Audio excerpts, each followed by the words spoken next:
What up, everybody? Good morning and happy Friday. DK Show up on the air on your radio dials. Two of those, 105.1 FM, 790 AM. Also available online, sportstalk1051.com, Google and Alexa home devices, the app, and the video stream up and rolling this morning on YouTube, Facebook, and Twitter.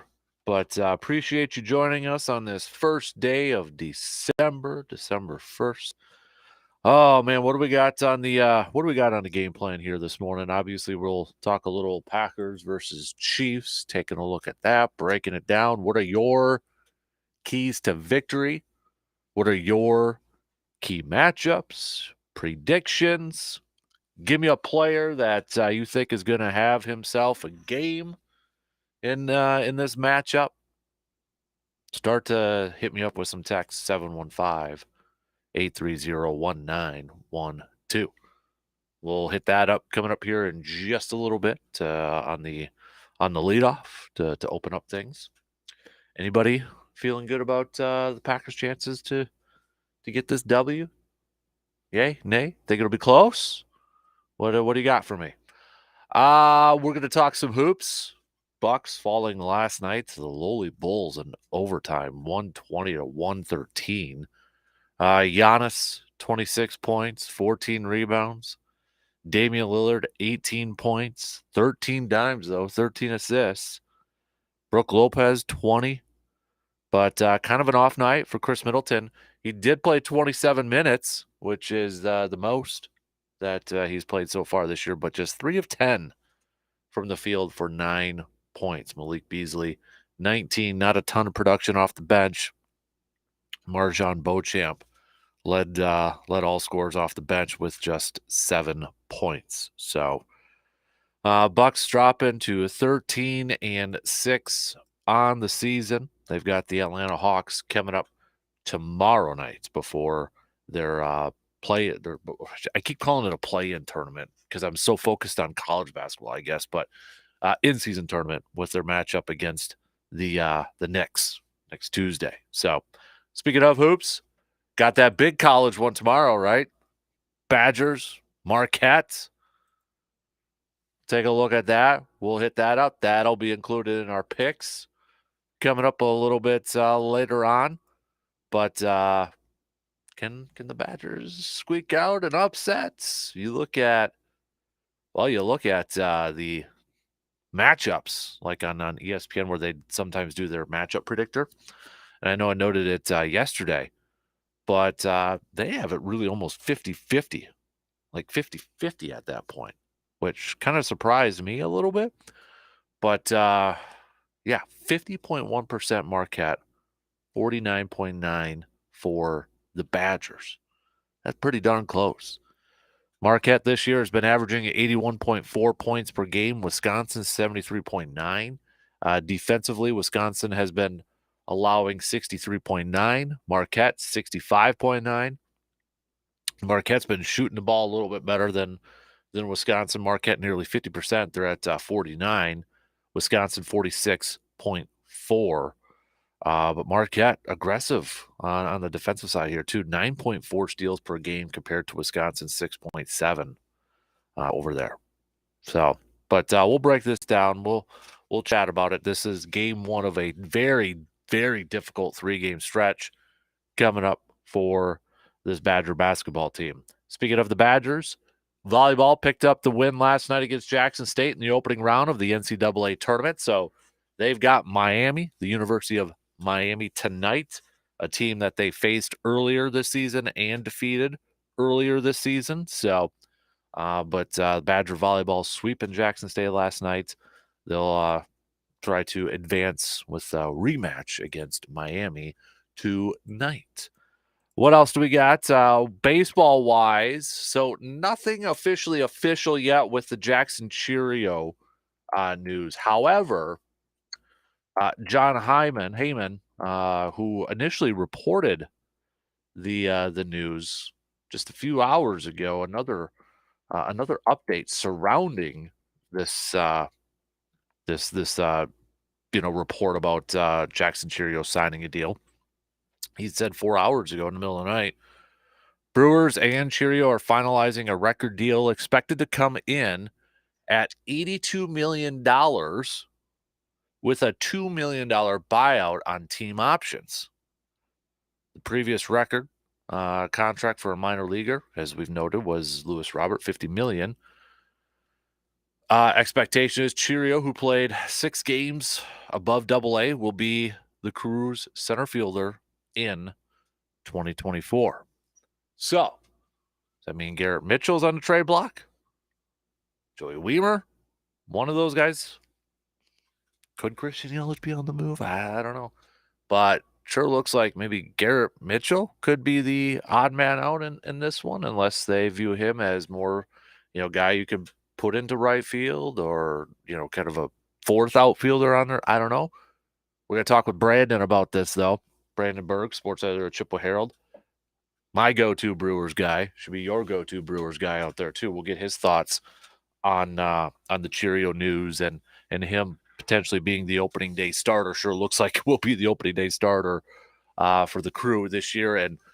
And I'll ask him too. I'll be like, okay, who is the odd man out in this outfield, this depth of young outfielders out there? So we'll talk some Brewers with Brandon, along with kind of getting some updates on the local stuff, local scene there with hockey, basketball, wrestling, all that going on in our area. So we'll hit that up with B coming up next hour. Before Brandon hops on, we'll catch up with our good buddy, Dr. Crow, Dr. Austin Crow, Chippewa Valley Orthopedics and Sports Medicine, for a little inside the training room.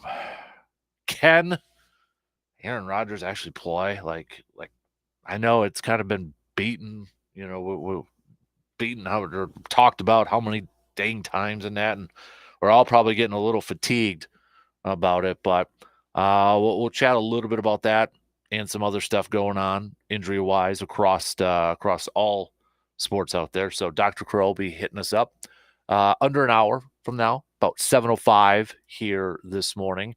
We've got Cream of the Crop.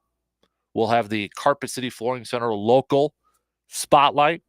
And then we got a new Picks and Predicts segment coming up, brought to you by the Elbow Room, coming up at 8:45 this morning. So we've got a ton of stuff to get to, a lot of topics that I want to get to. So let's jump right into it, shall we? Packers taking on the Chiefs. Sunday Night Football. By the way, if anybody was wondering, would they flex out of next week's game with the Packers and the Giants? Nope. Packers Giants Monday Night Football. Get pumped up for that one, baby.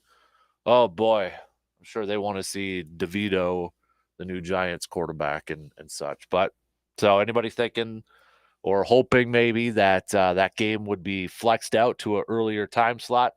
Not going to happen. They did flex out of the following week's Monday night game. They actually took Patrick Mahomes and the Chiefs off of Monday night because they were playing the Patriots.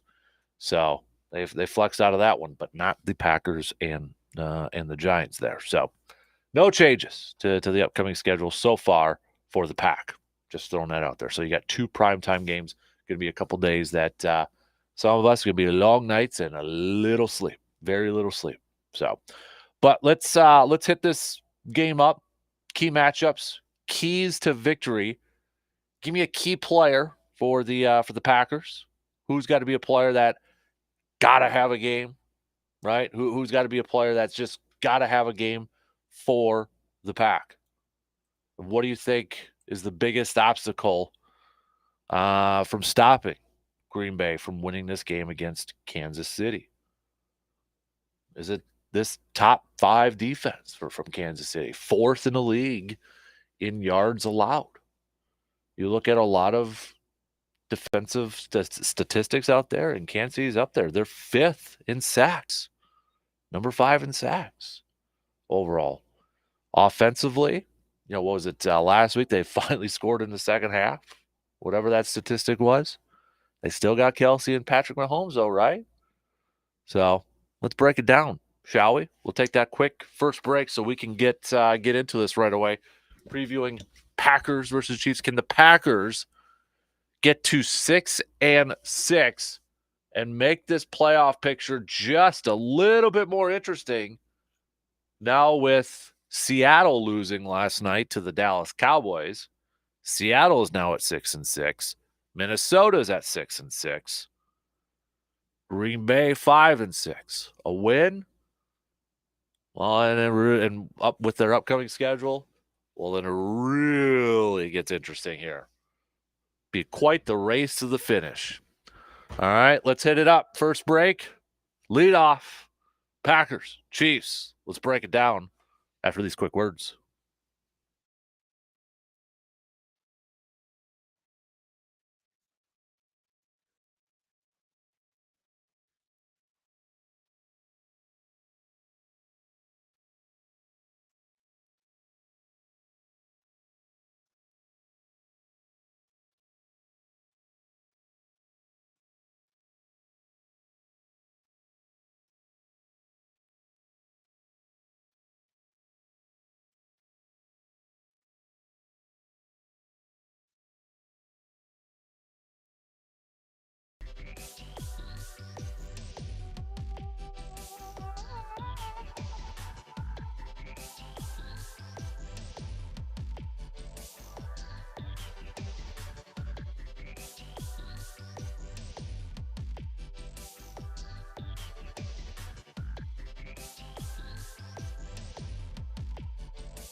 What's something that's practical yet something really cool and something you really want for Christmas this year? I know it. It's a new floor in your home, like the man cave or the living room, maybe your bedroom or kitchen. So instead of adding something you don't need on your Christmas list this year, just ask Santa for that one thing you really want and really need this year. That's a brand new floor from Carpet City Flooring Center in Eau Claire. From the top of the line carpets to gorgeous luxury vinyl planks, whatever style of flooring you're looking for, Carpet City Flooring Center in Eau Claire has just that. And let me tell you a little secret. My sources have told me that the big guy himself, Santa, uses Carpet City Flooring Center for his own floors, the workshop, his home, you name it. Carpet City Flooring Center is very popular in the North Pole. So go on over to Carpet City Flooring Center in Eau Claire. Take a look around at all the options and the styles they have, and let the team over there help you select the best floor you want to add on your Christmas wish list this year. Hey, they'll even set you up with the install date and everything. Make your Christmas a little bit more magical this year with a new floor from Carpet City Flooring Center in Eau Claire. All right. Let's break it down, baby. G-Man, captain, my key player, Jordan Love, and the Pack will win 27-20. And the Badgers will win 67-62. P.S. Go Bucky and volleyball, and the Brewers are making the right move for the team. That's from the Hall of Famer G-Man, already chiming in on the Shoe Doctors bullpen line this morning. Packers, Chiefs, Sunday night's football. Packers have a chance to get back to 500 and put themselves tied up with the Vikings and the Seahawks for one of those final two playoff spots. Packers kind of control their destiny right now, right? That's when you get to this point in time, when you flip the calendar over to December, you kind of want to be able to be in a position where you control your destiny. And Green Bay has that opportunity in front of them right now. They have that opportunity to control their destiny. And that's where they want to be. And every team wants to be in that position to control it, where you don't have to rely on other teams, helping you out, winning games for you, that sort of thing. But can they get the W against Kansas City? What do you think? Give me your predictions. Give me your picks. Give me your analysis. Keys to victory, key matchups here. When you look at Kansas City so far this year, the narrative surrounding the Chiefs has been mostly about their defense. And their defense, when you look at it, yards per game, allowed per game, they are top 5. They're actually 4th. The teams above them, Cleveland, Baltimore, Dallas, and then San Francisco is behind them. But Kansas City this year has been giving up 290 yards per game on the defensive side. If you break it down, passing, their top 3 team in pass defense, just giving up 176.6 through the air. Rushing wise, a little bit more middle of the pack here. They are allowing 113.4 yards on the ground. And then points per game, defensively, top 3, giving up just 16.5 points per game. So it's been big part of their success this year has been because of their defensive play. And a lot of younger guys on that defense, right? Remember last year, they had a lot of younger dudes on there, mixed in with some veterans like Chris Jones. And I want to get to Chris Jones, the dominant defensive lineman, here in a second. But it's been, you got to give him credit. Steve Spagnuolo has done a fantastic job with this group, and they're playing incredibly well. And the narrative surrounding their offense this year has been, what's wrong with the offense? Maybe a little bit slower. Second half scoring down. Well, when you look at it, and you're probably looking at like numbers wise, I'm like, well, dudes, they're still top 10 in yards per game offensively. Passing yards per game, they're top 10. Rushing yards per game, again, middle of the pack, which that's kind of been typical for Kansas City over the years. And then points per game, Points per game for Kansas City, just outside the top 10. They're allowing, or they're scoring 23.3 points per game.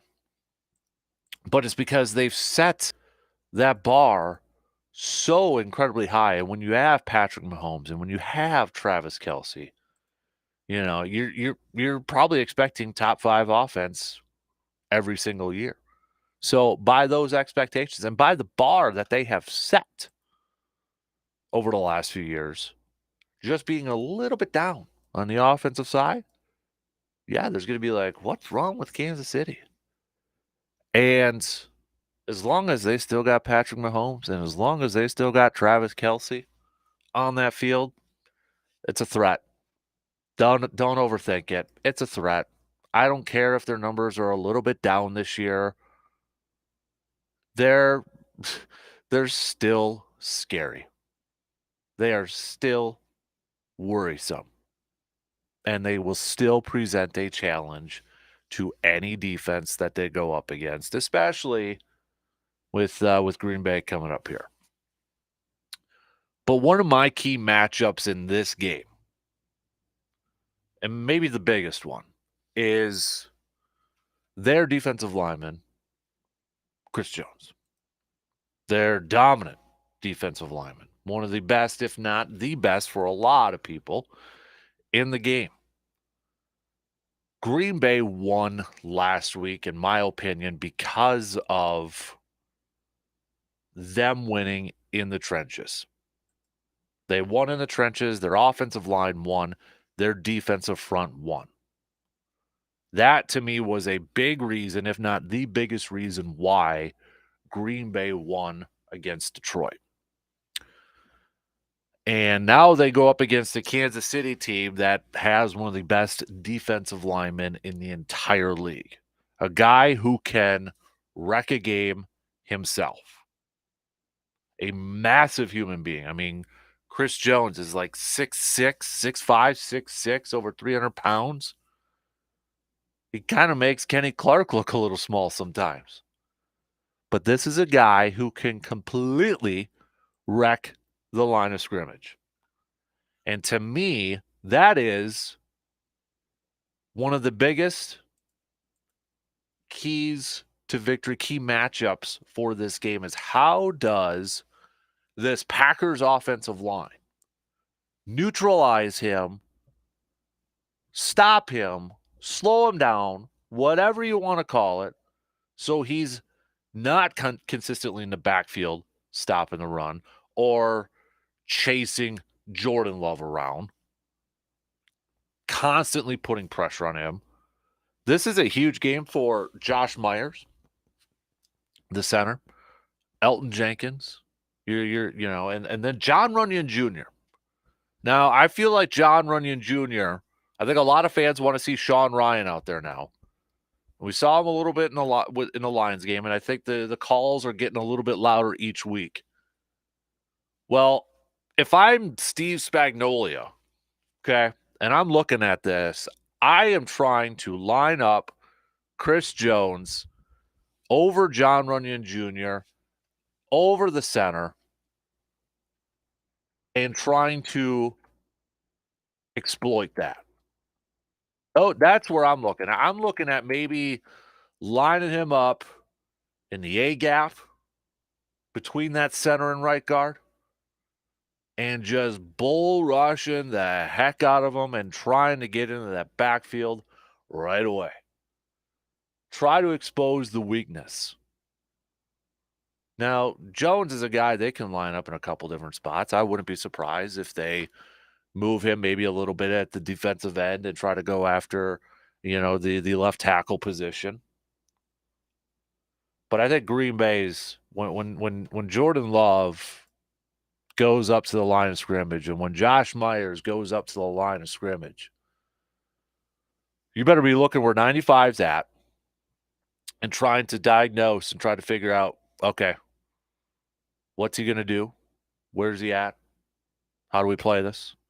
I expect a lot of double teams, maybe even an extra tight end or in the backfield like a Josiah DeGuara to add a little protection there. But to me, the main key, one of the main keys in this game is how do you neutralize Chris Jones so he doesn't completely dominate in the trenches? Because he has that ability, and he's done it how many times? And when you look at this Packers offensive line, where is that weakness? It's right around that right guard spot, that A gap between Myers and John Runyon Jr. You kind of wonder how short is that leash for John Runyon Jr. in this game. If he's out there starting, you kind of wonder how short is that leash going to be. I don't know. I don't know where it's going to be at, but to me that's going to be a big one over there. And then, you look at some of the other ones here. Obviously, how does Green Bay's secondary slow down Kelce? Because I feel like in the offensive side of things, if you're able to neutralize Travis Kelce, you got a shot to really slow down this Kansas City offense. And are they putting up points like we've seen over the last few years? Heck no, they're not. Right? We know that. They're not. I mean, the most points they scored this year, Raiders, they had 31, then 21 against the Eagles, 21 against the Dolphins. 24, or they only had 9 against the Broncos, 31 Chargers. So, you're looking at that and you're like, okay, they're not putting up a whole lot. But again, it's still Mahomes and it's still Travis Kelce. We know Green Bay the last few years, they sure have seemed to struggle at times, slowing down tight ends. And when you got one of the best in the game, then Travis Kelce coming in, boy, dude's already got 70 catches this year. 70 receptions. 732 yards. Think about that. 70 catches right now. He's one of those guys where, and I know we've talked about it, or fans have always talked about it too. It's like you can game plan for him. Like how does he consistently get open? How is he open over the middle of the field? Why? Every single time. It's like, it seems like when Mahomes needs to pick up a first down or something, there's Travis Kelce. Like, teams game plan for 87 for Kelce, yet he finds those holes in zones. Him and Mahomes are on that connection. They're on that same page. Put it comparison, Kelce with his 70 catches. You want to know, like, for Green Bay, who's got the most catches right now? Do you want to put in a little bit of a comparison here? That'd be Romeo at 41. That's Romeo at 41. Then you got Jaden Reed at 36, and Luke Musgrave, who missed last week's game, is third at 33. So we could sit here and say, gotta stop Travis Kelce, gotta slow him down. A lot of teams haven't been able to figure that out yet. So how does Green Bay? To quote Dan Patrick, I think was a DP back in the good old ESPN days, you can't stop him, you only hope to contain him. I think that's the game plan here with Kelce. Do they put Quay Walker on him? Do they put a safety on him? Do you double team him?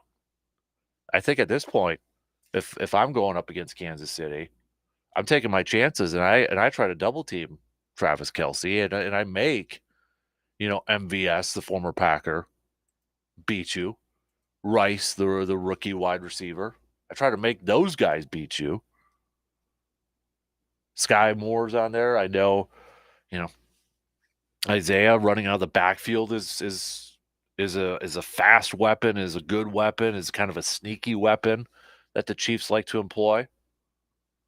But I don't know. I'd probably take my chances in trying to double team Kelce so he just doesn't take over the game and picks up those third downs and make these other guys beat you.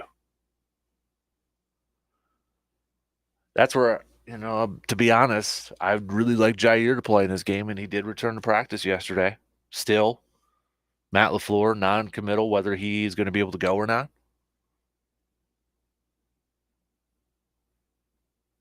But he's definitely, Kelsey again, one of those guys. I don't think you can completely stop the man. You just got to contain him and try to slow him down just a little bit, and that little bit might be enough to make a difference.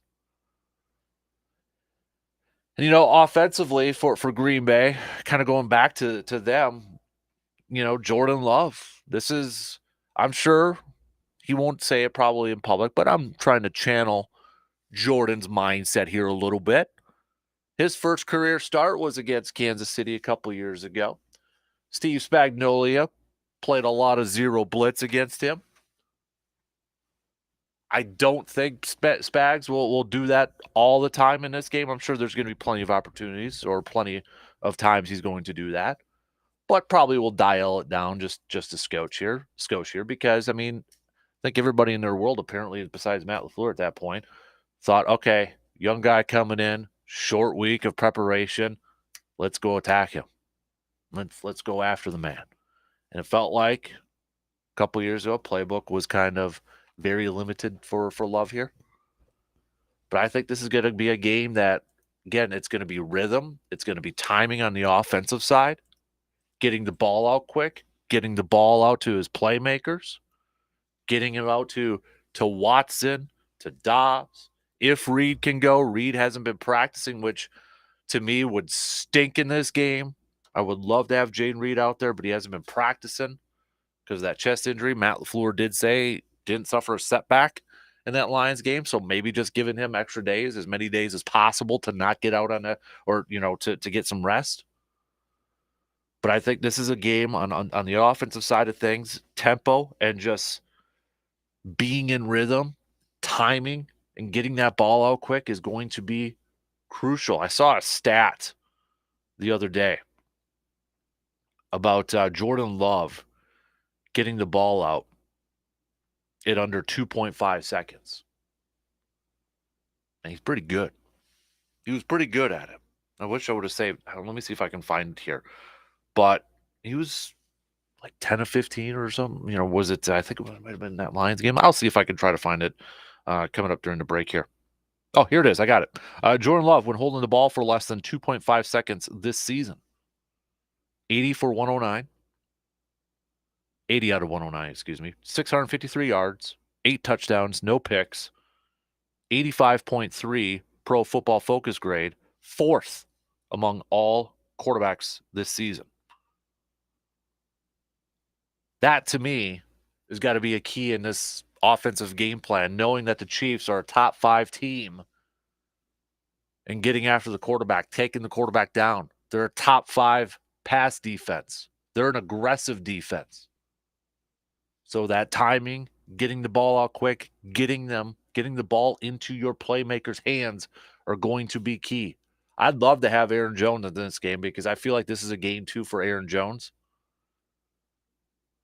But it sure doesn't look like he's going to be out there. He hasn't been practicing, so don't count on it.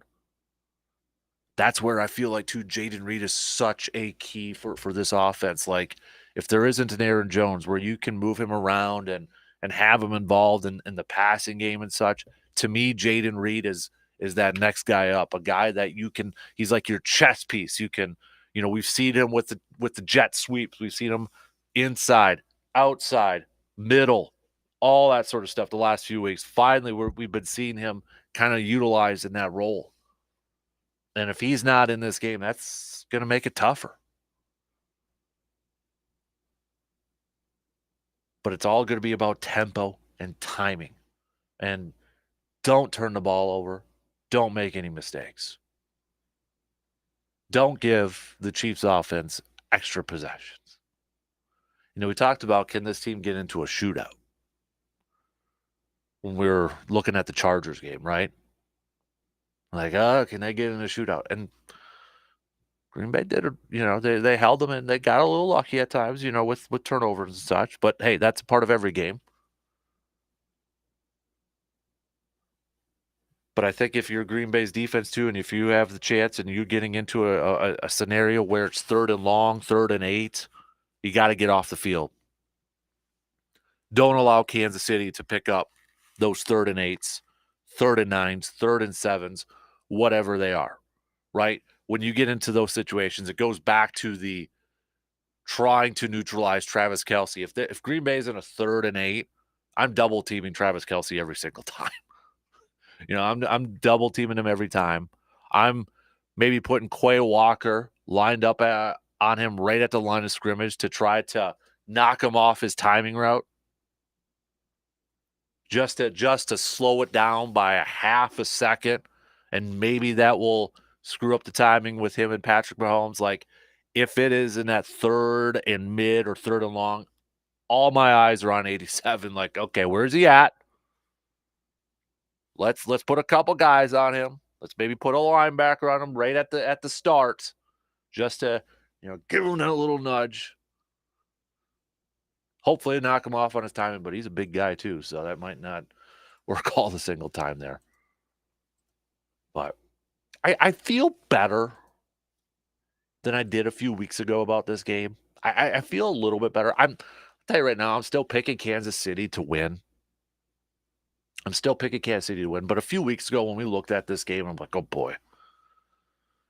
But given the last couple weeks, even throwing a little Pittsburgh, and I know it was kind of like, oh, yuck. But mostly there was some stuff to take away from that game, especially from Love in the first half.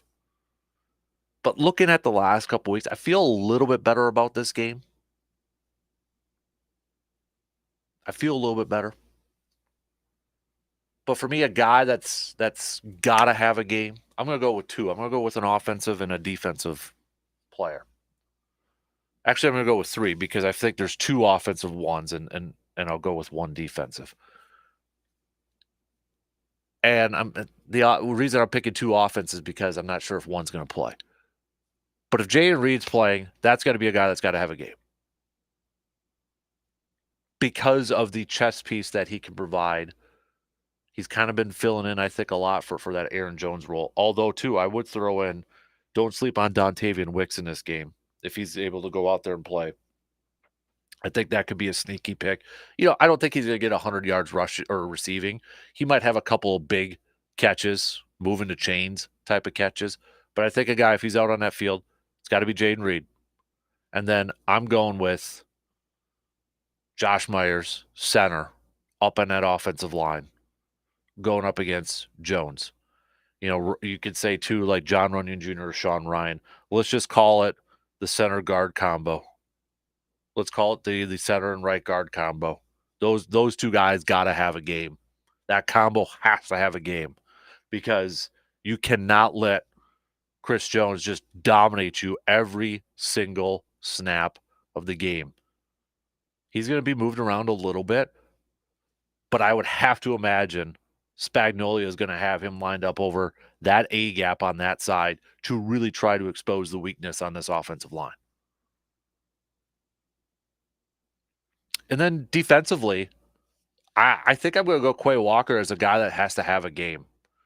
Whether, if he's in a little bit of coverage, maybe, in a zone part where Travis Kelce's in the middle of the field.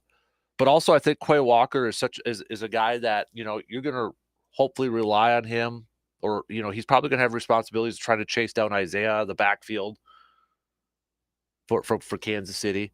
Maybe even, trying to chase down Patrick Mahomes if Patrick Mahomes is trying to extend the play using his legs, using his feet.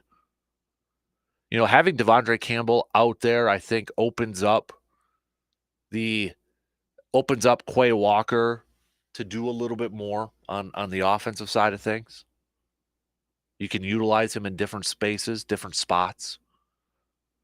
But that's a guy, too, that I think has got to have a game because I think his head's going to be on a swivel. Passing game, helping stop the run.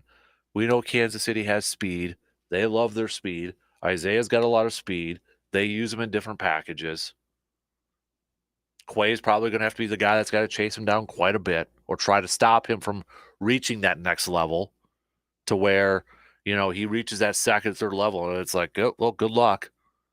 And then also with the Travis Kelce passing game, if he's going to be dropping in the zone here a little bit, and his zone is where Kelce's, kind of targeting going into.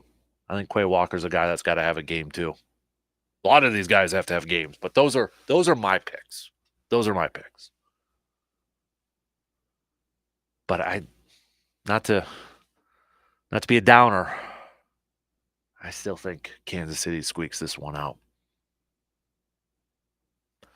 All right, your picks, your keys to victory, your key matchups, all that good stuff. Hit me up with a text on that Shoe Doctors bullpen line, all right? We got to take a quick break, and we're already going to finish up the first hour coming up after these few words.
We're going to catch up with our good friends from Hy-Vee here, Phil from Hy-Vee, and he's got a question that he wants to pose to all of you out there. So it's good. We're going to kind of make this our question of the day here. So Phil from Hy-Vee here. So everybody knows, if you don't know, I've lived in Wisconsin 10 years now. So I'm originally from Iowa. So there's a little part of Iowa that's always still there, right? Blah, blah, blah.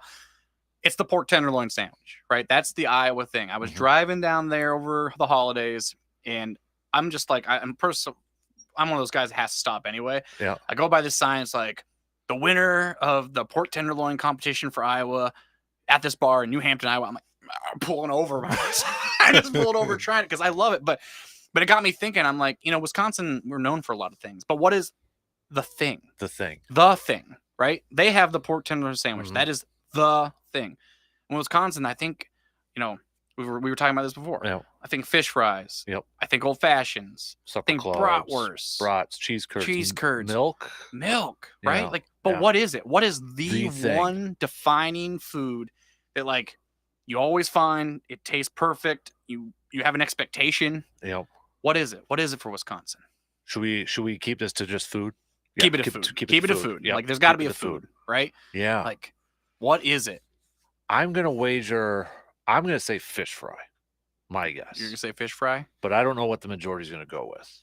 Yeah, and I think it's gonna be all across the board. I agree. That's the thing. I think it's part of what makes Wisconsin awesome. But there's got to be a thing, right? There's got to be a thing. Yeah, because I'll be honest, I don't know, but do other states do Friday fish fries? Is that a It's thing? not as big a thing. No, it's not. I didn't think so. Okay. They don't. But you're talking about the old fashioned, the brandy old fashioned specifically. Yeah. When I leave Wisconsin, nobody knows what I'm talking about when I say brandy old fashioned. Yep. It's the thing. And then I don't know, cheese curds, bratwurst still go yeah. I think about, I don't know. Because I'll hear for example, football players when they come in, they said they tried cheese curds for the first time when they're in Green Bay or something. Yeah. Really? But it doesn't. But if it's not that way in other states, that's what I'm thinking. Because I don't recall ever having cheese curds when I lived down in Iowa. But all right, so what do you think? Help out Phil from Hy-Vee. What is Wisconsin known for? You got to take one. You got to pick one, just one, not a list. Can't be a list. It's got to be one thing. All right, and as he said, and as Phil said, food. Okay, as he said, food. So it's got to be one. We'll make this kind of maybe one of our questions of the day here to get the brain juices flowing a little bit. So got to be one, and it's got to be a food. Okay, so hit me up with the text on the Shoe Doctors bullpen line, 715-830-1912. We'll get to some responses. This might have to bring in Brandon, because I know Brandon and I've done like a Wisconsin checklist or something like that. So we'll have to get his thoughts on it. I think I know Brandon's going to probably pick cheese curds, but we'll ask him later on. So, all right. Keep your picks coming for your predictions for the Packers, key matchups, keys to victory. What do you got for me? Let me know. 715-830-1912. We'll get back to some more Packers talk a little bit later on. Coming up next hour, get the latest on the Jackson Cheerio contract. Has he signed it? Is he close? What's the deal? We'll get Brandon's thoughts on that too. But it sounds like it's an 8-year deal with 2 team options, according to various reports out there. And John Hyman from the New York Post said that the team options are $2 million buyouts, which I think also is a win for the team. A $2 million buyout, where it's to me they're essentially protecting themselves. Like, hey, if this doesn't work out, we can buy out. Now, I'll be curious to see when those buyouts are. Are they just right at the end of the contract and such? But I don't know. I'm very curious to see where how this contract is lined up, how it's written up. Is there the incentives? Sometimes you'll see guys like Freddie Peralta. When I was looking at his contract yesterday when we were talking about this, he gets bonuses for all-star appearances, Cy Youngs, and all that stuff. And, I'm sure there's like, innings pitched and wins or whatever. You can put in a bunch of stuff there. We know it in the NFL too. Like they even get Pro Bowl incentives and such. But I'll be really curious to see how this contract, when it's all said and done, how it's put together, how it's constructed. So, but the latest number out there is around $82 million. Expected to be the center fielder in 2024. And what does it mean for the other youngsters? And if he's a center fielder, maybe especially Garrett Mitchell. Could he be a trade piece? Or do the Brewers look at this as like, you know what, maybe Yelly moves DH or maybe even possibly a first base, and then you roll with your 4 youngsters in the outfield. Mitchell, Weimer, Sal, Jackson. We'll hit that up with Brandon coming up in the next hour, along with catching up on some of the local stuff there too. We're going to kick off the next hour with Dr. Crow for Inside the Training Room. Plus, we've got a new picks and predicts segment coming up at 8:45. I want you all to play along with us too. We're going to make the college football picks. Heck of a schedule coming up starting tonight with Washington and Oregon. And then tomorrow, Oklahoma State, Texas, Georgia, Alabama, Michigan, Iowa, Louisville, Florida State. Anybody picking an upset. We'll also select our 4 teams that we think will be in the college football playoff. And, of course, Marquette, Wisconsin, men's basketball tomorrow night too. And then Badger volleyball continuing their NCAA run tonight. So we will make all those picks coming up at about 8:45. New pick segment brought to you by the Elbow Room. Got a few texts to get to here. I will get to those coming up in the next hour. Give you a couple more minutes to chime in here, but shot clock's going to cut me off in 1 minute. So we'll get to those coming up in the next hour. But keep your key matchups coming. Keys to victory for the green and gold. And give me a player. I gave you 3, so I'll let you give me a couple players. But give me a player that's got to have a game. All right? That's got to have a game for the green and gold on Sunday nights. Who's that player, players? And try to give me a player. If you're going to do multiple players, give me one on the offense and one on the defense. Okay? One on the offense, one on the defense. Think about that for a little bit, and then shoot me that text. All right. Quick break. We got some news updates. We're going to continue to roll on, though. We'll be back in just a few minutes.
And now, the Dan Kasper Show. All right, here we go. Second hour kicking off on this first Friday of December. Appreciate you tuning in wherever, however you may be tuning in from. We'll get back to some more Packers versus Chiefs preview talk. Continue to send us your key matchups, keys to victory. We're going to talk some Brewers as well, the latest on the Jackson Cheerio contract situation ordeal. We'll also talk some hoops and college football with some championship games coming up starting tonight and into the weekend. We kick off this hour, though, with our man, Dr. Crow.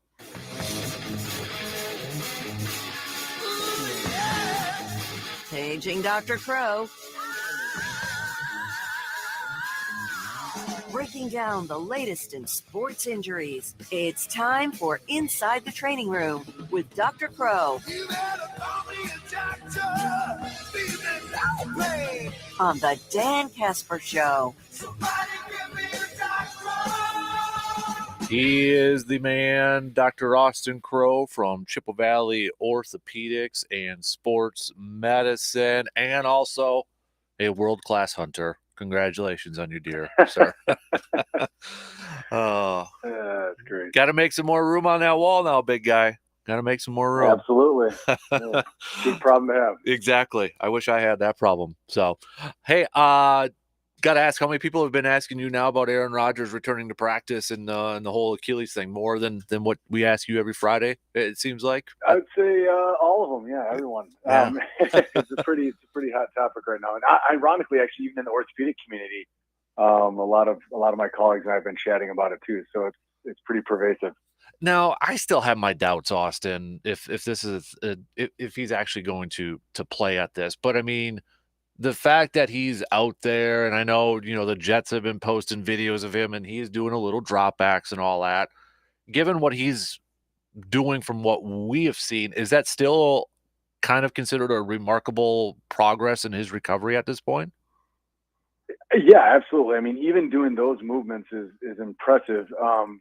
So, I mean, the thing, he's going to have a brace on that you can't really see. That's going to be supporting it. So he's going to be wearing some kind of ankle foot orthosis to support the Achilles, number one. And number two, I mean, a lot of it is, I don't want to say uncharted territory, but to a certain degree, because we just don't let patients do that. And like we've talked about, I mean, is it possible that we've been playing these ones too slow and we can accelerate the rehab protocol? It's possible. And, I will tell you, if this goes well for him, and, I guess on some level, I certainly hope it does. No one wants him to be re-injured. I promise you, patients will come in and ask us, it's like when they have surgery, like, well, can I go faster too? And so it'll be interesting to see. And I think the problem is in science, we try to have evidence for what we do. I mean, in surgery, that you can't always have that. You can't always have what's called a level 1 study where you blind it. You have two different groups and keep them equal and all that stuff. So it can be a challenge to be able to draw strong conclusions. Certainly from one case, we call this anecdotal evidence. And so the problem is it's in people's mind and eyes. So it's like, all right, it's in the paper, it's on the internet, so people talk about it a lot. But if it works for him, doesn't mean it's gonna work for everyone, certainly. So, but to be where he's at, yeah, it's certainly impressive. But one of the analogies a lot of my colleagues and I have been chatting about is ACL. So that's certainly an injury we talk about a lot. Maybe 10, 15 years ago, there was a push for certain surgeons to start saying, maybe we can accelerate our recovery for our ACLs. And they were trying to get athletes back before 6 months. So they're getting them back at 3, 4, 5 months. And we found that worked for some, but the re-rupture rate was much, much higher. So even though it's not 100% failure, if you triple and quadruple the failure rates, most surgeons are going to say that's a bad idea. So again, it may work for Aaron Rodgers, but that doesn't mean it's going to work for everyone. And I still have my doubts as well that whether he's even going to try to come back, especially now that they're essentially out of contention. Mm-hmm. I just the upside for him is not that high, right? So we'll see though. Now I know we mentioned this when it happened. Kirk Cousins did not have that same procedure as Aaron Rodgers did. And I think it was because, just the point in time in the season, even though, if he would have done the same one, he still wouldn't have been able to be back. But, in terms of like a recovery process, though, if people see Aaron recover quicker, could you see a scenario where maybe if somebody does tear an ACL or an Achilles like in week 8, like Kirk Cousins did, even though he may not be back, but just to recover quicker, Could you see that transition come up a little bit more? Yeah, I mean, if there's evidence that shows this works, I mean, I think you'll see it adopted more widely. These implants have been around, so just a quick touch on that again. It's, we've always sutured them together. This is augmented or strengthened by additional anchors in the Achilles bone. So, the calcaneus to support the Achilles. So that is the idea behind it. And so, whether or not that's actually going to be strong enough to provide real structural support for when you're, running and jumping and loading that Achilles, that remains to be seen. I mean, does it make it stronger? I think probably so, but is it strong enough to radically change it? I think that's what people are asking. But to your point, yeah, I mean, if we're able to accelerate recovery, and that's worth something too. I mean, because, not everyone's a professional athlete, but if someone tears their Achilles and they're a laborer, they can't work either. Mm-hmm. And so it's real. I mean, weeks and months. I mean, sometimes it's easy to forget that when we're taking care of these patients, like getting back a week earlier can make a big difference to people. So we always want to do our best to try get people back is not only back to 100%, but back as quickly as possible. This might be a kind of a stupid question to ask you, but obviously we're talking about the procedure that he's undergone, but could there be something maybe more just in terms of the rehab that he's doing differently from other people or anything like that could be expediting this recovery? Is there something that maybe he's doing differently or being more aggressive in like the physical therapy part of it that could be doing this? Oh, absolutely. I mean, I think very few people in the world have the resources he has, right? I mean, professional athletes are in a truly unique situation where they have teams of people dedicated to them. And in addition, I'm sure he has his own nutritionist, he has his own therapist, he has his own massage therapist. I mean, you name it, he's probably has, there's going to be the jets, and then there's going to be his own personal one. So there's no question the TLC that he's getting is going to be very, very different than any patient. So that certainly could be playing a role in it as well. Whether additional stretching and massaging and ultrasound and all that stuff plays a radical difference in recovery, I guess that also is up for debate. But certainly he has things that are confounding. So it's not just the surgery that's different. It's the things that he has at his fingertips. He's Dr. Crow inside the training room, Triple Valley Orthopedics and Sports Medicine. Going back to a couple weeks ago when we last talked to you before the holiday break, Joe Burrow, the injury at that time when we talked to you, we didn't know exactly what it was, but you nailed it on the head there with his wrist injury. So recovery, is there any long-term concerns or issues with that surgery or that recovery from his wrist injury, doctor? Absolutely, yeah. I mean, so that's his injury is what's called the scapholunate, or SL for short, because it's a mouthful. So scapholunate injury. So SL injuries are challenging. So it destabilizes the whole wrist. I mean, you saw him try to throw a football. I mean, that video went around the internet real fast where he just grimaces and I think he almost drops the football. Mm-hmm. And it's a devastating injury. It really is. And so like we talked about, there's the carpal bones. It's a group of 8 bones that sit between basically your metacarpals in your hand and then the actual forearm bones, the radius and the ulna. And they're not just haphazardly sitting there. They're interlinked. And one of the major ligaments is the scapholunate ligament. So when you tear this ligament, it's not just like tearing your ACL where the knee's a little unstable. And that does happen. There is instability, but in addition, the bones literally shift around. So often on X-ray, we can see, the bones have shifted, and it's a way that we can tell on X-ray, like, oh, yep, your scapholunate injured. So the problem is as opposed to the ACL, that there's, excellent data on surgeries that work very well. The SL has been a troublemaker. So I mean, there's surgeries out there. So don't get me wrong. There's surgeries that we try to. It just the success rate isn't nearly as high as, let's say, an ACL, for example, or a labral tear in a shoulder. And so not to say he won't be back, not to say he won't be back 100%, but this injury is one of those that people do not always make a full recovery from. So we're certainly wishing him the best, but it's definitely a serious injury. There's no question about that. Man, I got to imagine the Bengals got to be holding their breath for this whole recovery time at this point. Yeah.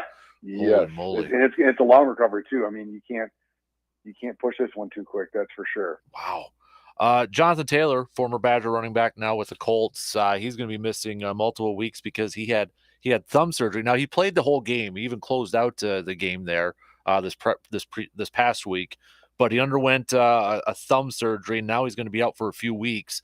And I saw, the people on social media wonder why are you out for a few weeks or why are you having surgery, on a thumb. I mean, I got to imagine there's probably a couple different reasons there, but it had to be pretty serious, I would imagine, if he underwent surgery right away for a thumb injury, doctor. Yeah, certainly. And they haven't, to my knowledge, I haven't seen exactly what was done. I mean, some of the most common things are going to be either a fracture, which is, they usually announce it as a broken thumb, and I haven't seen that in the media.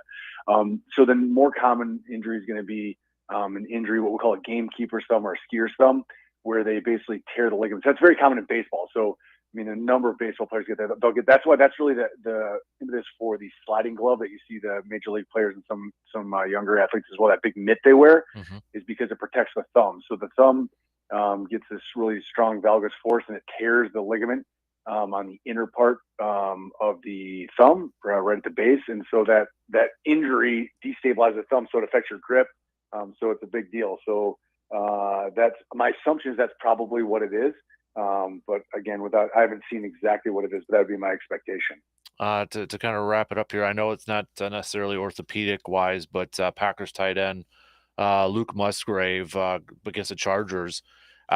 There was a play where he got hurt and he went to the sidelines and kind of bent over, but he finished the game. And it sounds like even the next day, he finally told his trainer about something, and they sent him to the hospital, and they found out he had a lacerated kidney. And so, he's going to be missing quite a bit of time there. But is that something just, from a hit, from a fall, that somebody could lacerate their kidney? I don't want to say too easily, but, because I'm sure a lot of people are wondering, when did that happen or how does that happen? Yeah, so it does happen. Absolutely. I mean, we see that. If you actually pay attention, there's usually a handful of these. It's generally the most common are either going to be the kidney, the spleen, or the liver. Those are the ones that tend to take the hit. So basically, it's from a direct blow. So a hard impact, and really, I mean, you hit it hard enough where it basically tears or lacerates is the term we use. So when people think of laceration, they think of like a stab wound, like a knife. This is more of a direct blow impact. And they can be relatively mild, or they can be very severe, life-threatening. But even when they're mild, you have to protect them because that area is basically prone to being re-injured. So if you take a hit a second time, then it can go from not so dangerous to very dangerous. And so they don't mess around with that. So unfortunately, that always shuts people down. Obviously it's good to see that it wasn't too serious, but you can imagine it was a pretty hard hit. We see this commonly in trauma patients. So people who are in motor vehicle collisions, things like that, high energy, we see it commonly. So internal, when you hear the term internal bleeding, that's generally what they're alluding to. So that's going to be bleeding from a liver, a spleen, a kidney, something along those lines. Gotcha. All right. Before I let you go, I got to ask you, who's your top four in the college football playoff after this weekend's games? Oh, that's a huge question. I mean, I think there's the obvious ones, the undefeated big ones. So, I mean, I think you're going to put Georgia and Michigan in there. I mean, I know the Michigan debate, I guess that's a whole separate topic, but yeah, I would say those two are shoo-ins. I mean, Florida State's the big question mark for me. I think Washington is there to spot for now. So to me, FSU is the one that has the question mark.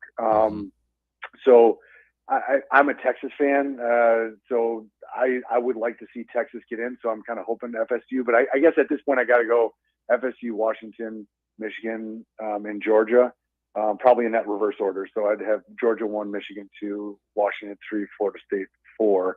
But I guess we'll see how Florida State plays out. But to me, I think it'll be interesting to see the Washington-Oregon game, and then see if Texas could sneak in. And then, of course, Alabama's certainly in the mix as well, and Ohio State for that matter. So it's an interesting one. I think we're due for a 12-team playoff. That's going to make some real interesting football.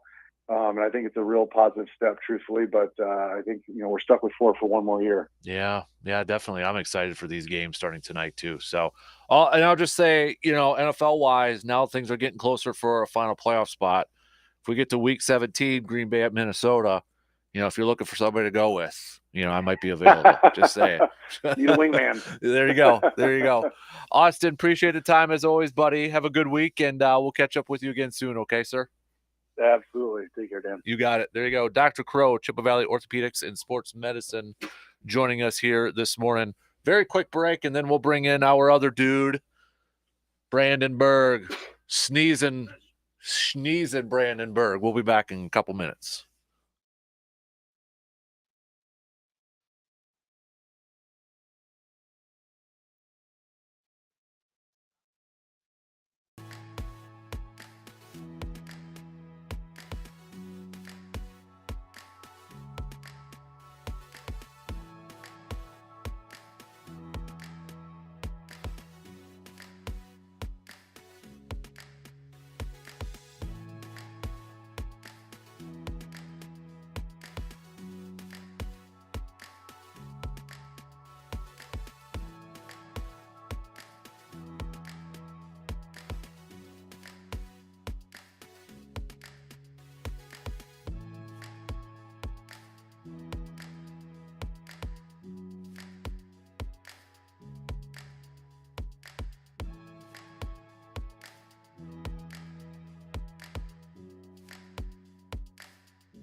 Big thanks to Dr. Crow, as always, for every Friday hopping on for our Inside the Training Room segment, brought to you by Chippewa Valley Orthopedics and Sports Medicine.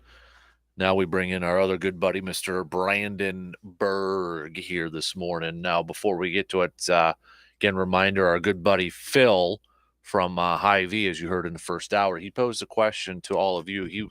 This is kind of our question. A fun question today to kind of change it up here a little bit. Phil's from Hy-Vee, Phil's from Hy-Vee, but he's also from Iowa. And still not working, man? I'll have to get our engineering. Phil's working. The headset, the headphones are not working. Let's not get that confused. Yeah. Phil's working very hard as always. Iowa is known for pork tenderloin sandwiches, apparently. He wants to know what's the one food. We're not making a list, but one. You got to pick one that Wisconsin is known for, food-wise. So text us. Brandon and I will make our picks next hour. We'll get into that discussion. So you got some time. Hit us up with that text on that Shoe Doctors bullpen line. I also posted it up on Facebook too, if you want to chime in that way. I've been waiting for a couple days to pick your brain about this. All right, you ready? I think so. What do you make of this whole Jackson Cheerio? I haven't even texted you because I've been waiting for Friday. The Jackson Cheerio contract. I know John Heyman said a few hours ago in the middle of the night, it sounds like it's going to be $82 million, 8 years, but 2 team options. And I thought it was another win for the team if this is correct. The options are just a $2 million buyout for the team. So essentially a 10-year deal possible. Record-setting contract for a minor leaguer who's played just a handful of games at AAA and never in the major league. A lot of comparisons being thrown out there, similar to what the Braves do in some aspects. But what was your thought when you first heard about this news? Well, first of all, my first thought was that the Brewers are a bit off base here because I've never played in the majors either, and I would have taken half that contract. I would have taken a third. Let's be real. Well, I mean, I still got, to quote Latrell Sprewell, I still got a family to feed. So. No, it's very interesting, and it's something that there's really not much precedent for. So you can't necessarily point to somebody else and say, well, this is what this team did, because there are instances of teams extending players very early in their careers, but not at this level with someone that has yet to play in the majors. Mm-hmm. So, or maybe even AAA, or even on a regular basis. Yeah, a handful of AAA games.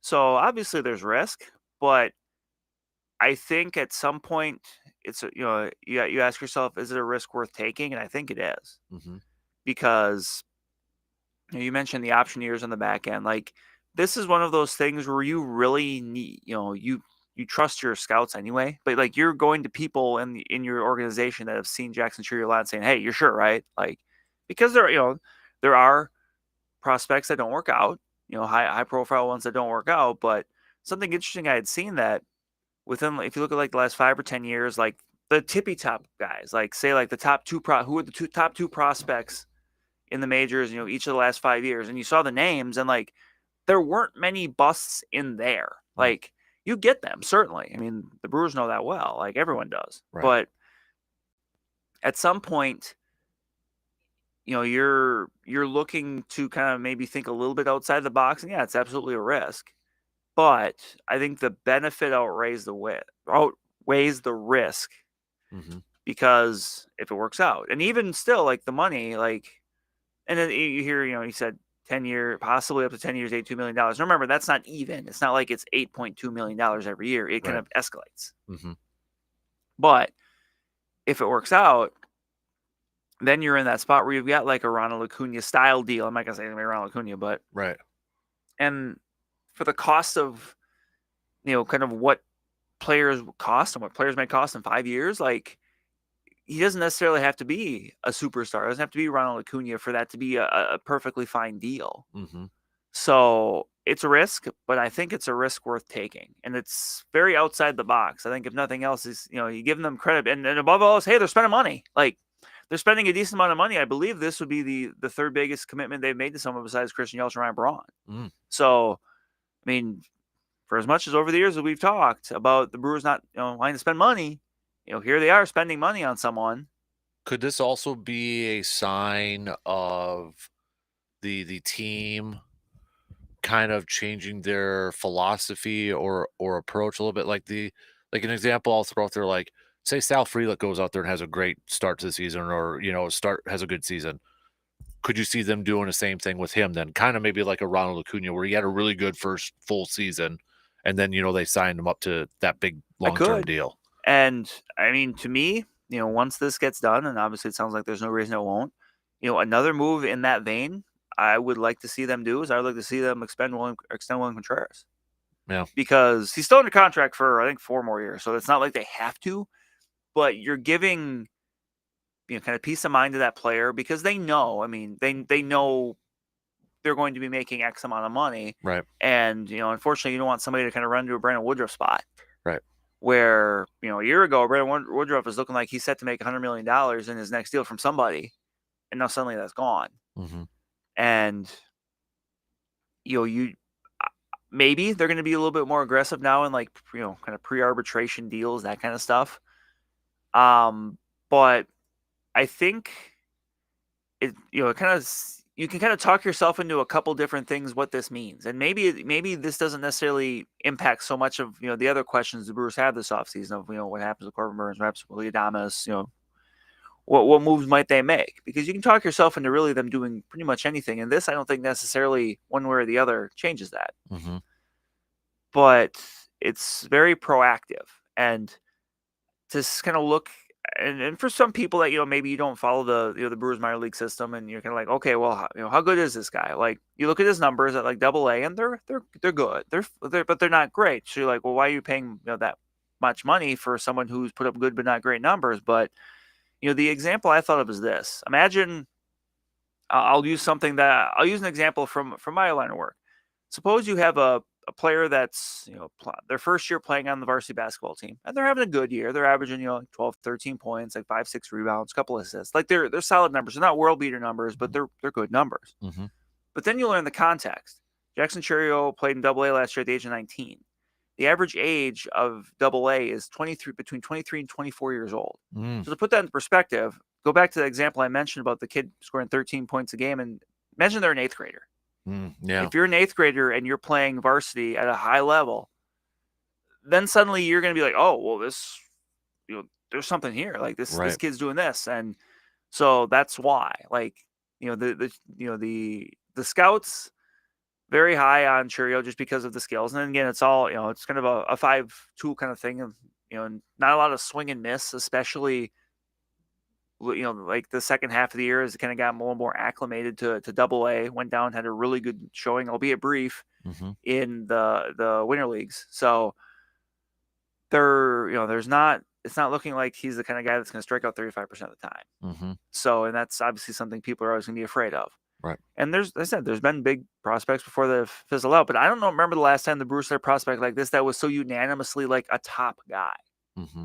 I mean, some people were higher on, like a Keston than others, but still, even when he was in the minors, Keston struck out a lot. That was kind of his thing. People knew like, oh, he's going to strike out a lot. It's just what he does when he hits the ball. Was Lewis Brinson kind of, but even he was a little bit similar, and he was still 2-3 years older. Mm-hmm. Because I actually thought about that and looked that up, but I believe when he was playing in AA, he was like 21 or 22. Okay. So even still, and he had some higher strikeout numbers there too. So it's not, it's not infallible that he's 100% going to be an absolute star, but they're kind of hitching their wagon to that. And remember, he was someone that when he signed with the Brewers, in the international free agency, he signed for like $1.8 million. So he was someone that even when they first signed him, they thought could be somebody. So, and, for on the true end, I mean, obviously you're signing this because you want that. I mean, this is life-changing money for like multiple generations of your family. Like and so yeah, he could sign for $82 million. Yeah. If he, did not sign and kind of went the other route in 2-3 years, he could sign an extension worth more, but also be worth a lot less. Mm-hmm. The difference between $82 million and $1 or $2 million is a lot bigger than the difference between $82 million and maybe like 120 or 130, because we've seen some other people sign pretty early on into their big league careers. I think Corbin Carroll's the most recent one, with the Diamondbacks. Yeah. And yeah, it could, it's kind of you're kind of betting on yourself a little bit. Right. Or if you're the Brewers, you're betting on him. Mm-hmm. And it's a move that if it works out, then suddenly you have someone that you can build your team around. Right. And I think the other thing with this too is two things are going to be interesting. Number one, this removes the whole service time thing out of play for when Jackson Chourio may make his debut. Mm-hmm. He could, if he has a really good spring training, it's possible he's the opening day center fielder. But if they want to give him just a little time, they can do it and not do it under the false pretenses of, he needs to work on X, Y, or Z, when really why he's going to be in AAA. Mm-hmm. The other thing too is this is obviously a significant commitment, and now the Brewers have 3 other outfielders. Yeah. And that's kind of the next question is, do they move one of them? If you're going to be kind of active in, the trade market, Sal Frelick, Garrett Mitchell, Joey Wiemer all have value as younger outfielders. And if you've got Chourio, you've got Christian Yelich, who's not going anywhere. And if you keep 2 of those 3, suddenly, that's probably one too many outfielders, especially because you can bring back Tyrone Taylor and or Blake Perkins to be kind of that extra outfielder. Like it's not a good necessarily usage of your resources maybe to keep all those guys, and then maybe they're not all getting the chance to play every day. Mm-hmm. Especially when they may have more value to somebody else where they could go and play every day.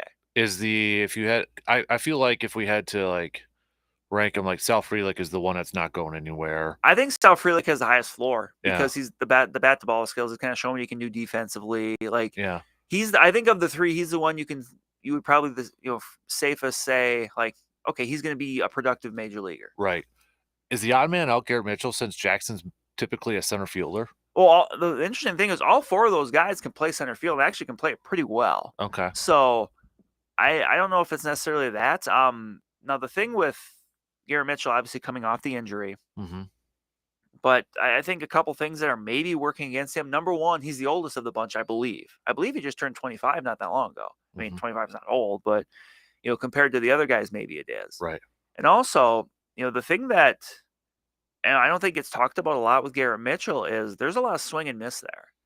Last year, obviously, Joey Wiemer, throughout all his struggles with them in the majors, struck out 28% of the time, which is still, it's a little higher. Garrett Mitchell, throughout his career, which is the brief appearance in 2022 and 23, struck out 38% of the time. And that's a little bit closer to the Keston Hero range. And Wiemer's got more power, right?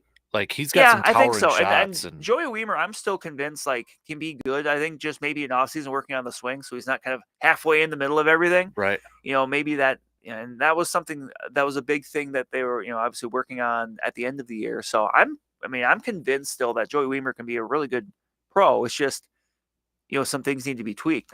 And Joey Wiemer, as an outfielder, I don't think anybody questions. All these guys, like I said, are plus actual defensive outfielders. They can all run. They can all, they can all catch. But Joey Wiemer's got the big arm.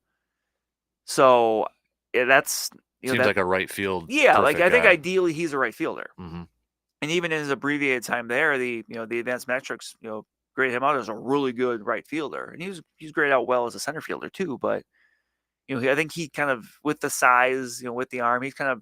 I think ideally maybe they would like to have him in right, but that just with the injuries and stuff last year that didn't work. Right. So now there's kind of certain kind of checkpoints in this offseason, and I don't think this was necessarily a checkpoint anyone was expecting. Yeah. But now that it's arrived, obviously, with the winter meetings coming up here this next week, we'll see how the trade market might heat up for the Brewers, because I do think that there is a needle to thread where the Brewers could still be very competitive next year if they trade Burns and Adames. That was my next question. But it's a fine needle to thread because those are 2 very important players. Right. But I think you can do it. You just have to be smart with how you do it. It feels, because everybody, I was watching MLB Network Hot Stove, and they were even talking about, the Brewers still believe that they can compete for the division in 2024. And when you look at some of these moves, it would fit into the narrative, from, I remember Stearns talking about this and such, whereas it almost seems like some of these moves, like bringing in Jackson, they're bridge moves or transition moves, but they're allowing them to stay competitive. Right. If that makes sense. Yep. They're preparing for the future, but also still willing to compete for the now too. Right. And not doing that whole rebuild. Right. And that's something that seems like Mark Anastas kind of said, he doesn't want to do the the full tear down rebuild. And I don't think you have to right now because if you do that, Brandon, if that is your philosophy, do you even make this deal with Cheerio then?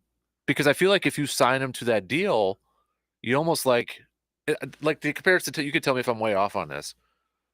I compared it almost to like the NFL rookie quarterback, where you go into a Super Bowl. The Bears tried doing that with Trubisky. They got their quarterback. You've got someone important on a lower money deal. Right. And I feel like if you sign Cheerio then to this deal, wouldn't you still kind of like not want to waste those first few years by it going through a quote rebuild, a complete rebuild? Maybe. And you could have just kept them in the minors essentially. Yeah, and you would have his first 3 full years. Maybe you would have it where he's making the league minimum. Maybe you're kind of bumping that. You're kind of paying a little bit more now for the opportunity to pay a little less later. Right.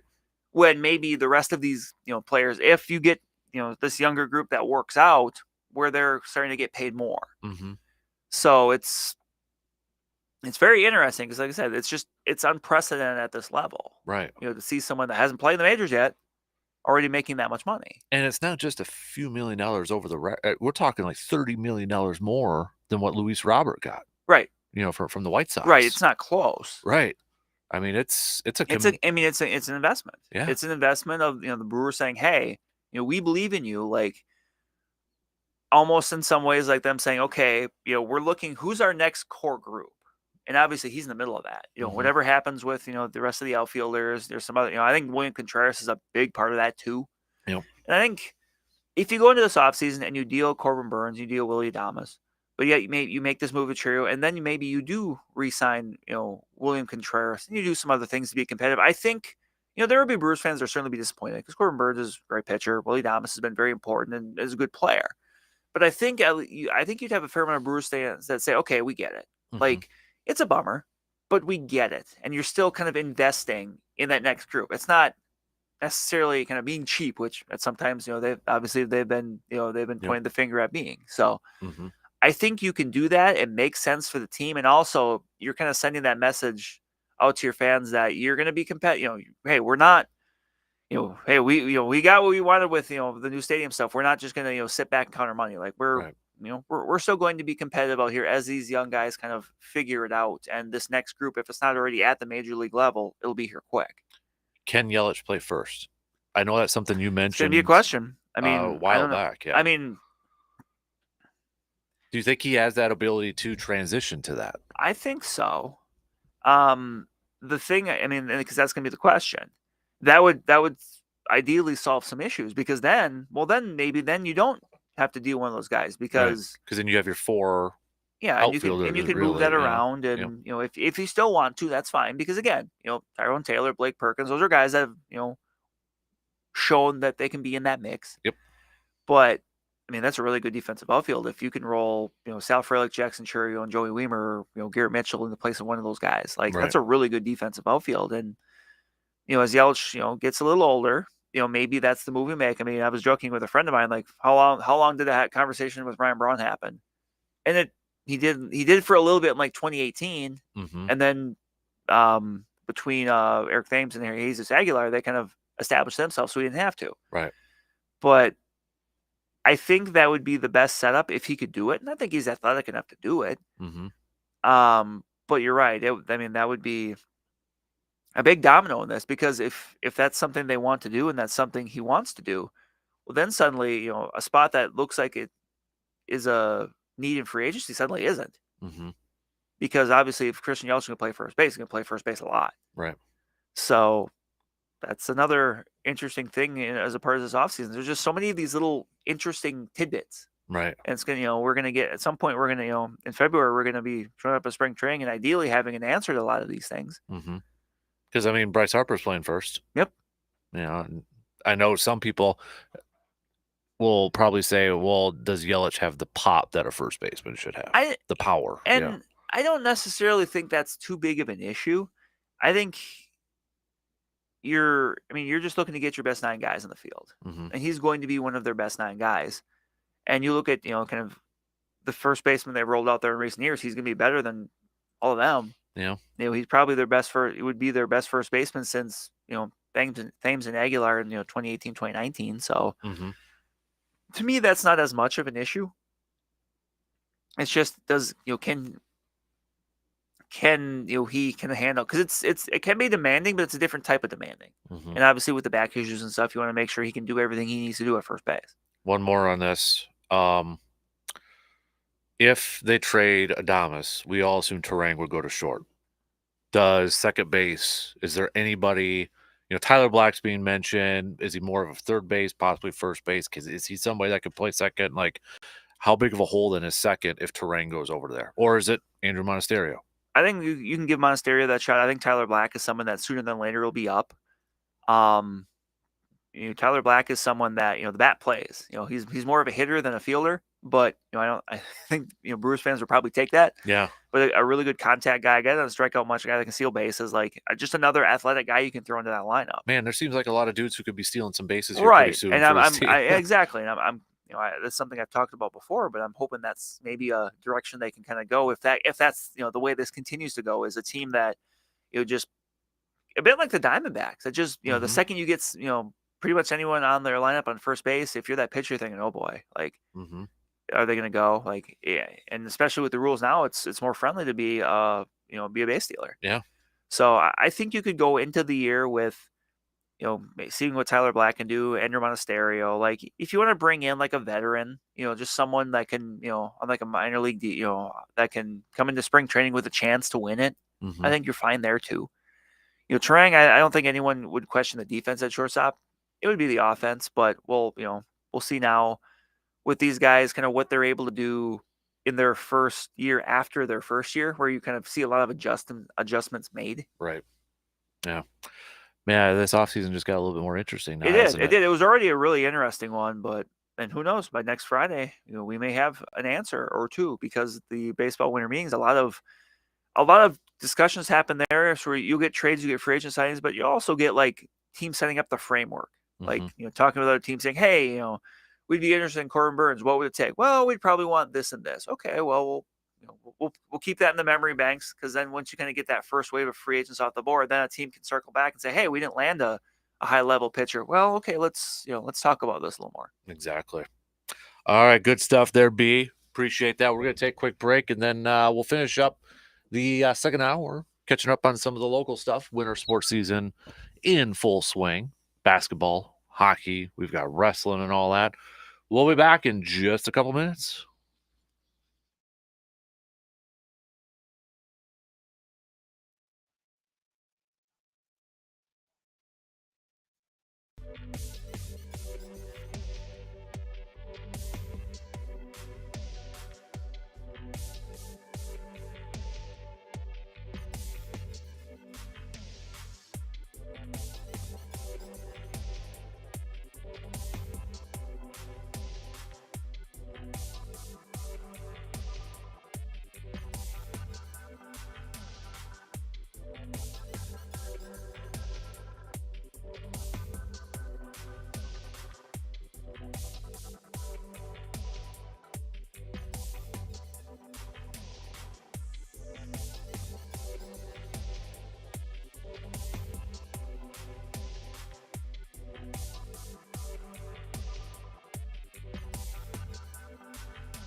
Looking for that perfect gift or stocking stuffer for someone special in your life? Well, it sounds like you need to make a stop at Cabin Coffee in Altoona. Whether you're looking for a gift card to put in someone's stocking or grabbing a bag of their freshly roasted coffee, Cabin Coffee has something for that coffee-loving person in your life. Plus, they also got mugs and apparel for you to choose from. Along with the holidays, the temperatures are starting to drop a little bit, so head on over to Cabin Coffee and grab yourself a warm beverage this season. Cabin Coffee in Altoona is located in the River Prairie area at 2922 Meadowlark Lane in Altoona. We got about 9 minutes to the top here. Let's finish up the second hour, Brandon. I know it's been busy for you the last few days, kind of kicking into high gear now that Thanksgiving's over with and prep sports scene going on. Where do you want to lead? You want to talk some hoops to lead it off here a little bit? Yeah. So now we got like for Christmas holiday tournaments for some teams, We do, right? Yep. Coming up here. Yep. Is there? Tell me if I'm way off. Does it Stout host a big basketball? Yes, that's next weekend. Okay. Next Saturday, the Northwest Tip-Off Classic. It's a That's series what it of was. it's a games all day at Johnson Fieldhouse with a bunch of generally smaller schools. Mhm. A lot of the teams from the Western Cloverville there, a lot of Dunn St. Croix teams, that kind of thing. So yeah, that'll be all day. And actually, tomorrow Colfax hosts something similar for girls basketball. Okay. I think I'll be there for some of those games. And to me anyway, the marquee matchup there is McDonald versus Colfax, which you've got McDonald who won D5 state last year. They're in D4 this year. You got Colfax who went to state last year in D4. Bring back a good chunk of those players too. Ooh. So that should be a really interesting matchup. Both teams earned big wins last night. Colfax beat Bloomer. McDonald beat your Medford Raiders. So that's a McDonald played Medford. Yes, huh? they did. Wow. So that'll be a very interesting early season matchup. So I'm looking forward to that one because those are two teams that could meet in the playoffs. Yeah, interesting. So yeah, I was going to say maybe a potential state championship game, depending on how everything plays. Well, they would meet before that. They would meet before that. They're in the same section, so that would probably gotcha. and that could be like a sectional semi or a sectional final, or I think I forget if there's semi or final, but either way. Okay. And then next weekend for the boys too, there'll be a lot of high profile ones over in Menominee. So yeah, that's this Saturday. Next Saturday, I'll be spending a fair amount of time at those events. So looking forward to that. BRC wise, boys and girls hoops. Girls hoops. Is it still Chippewa Falls kind of up there? I think Hudson picked up a big win over Chippewa Tuesday, so they won the conference last year. I think Menominee is going to be a team to keep a really close eye on.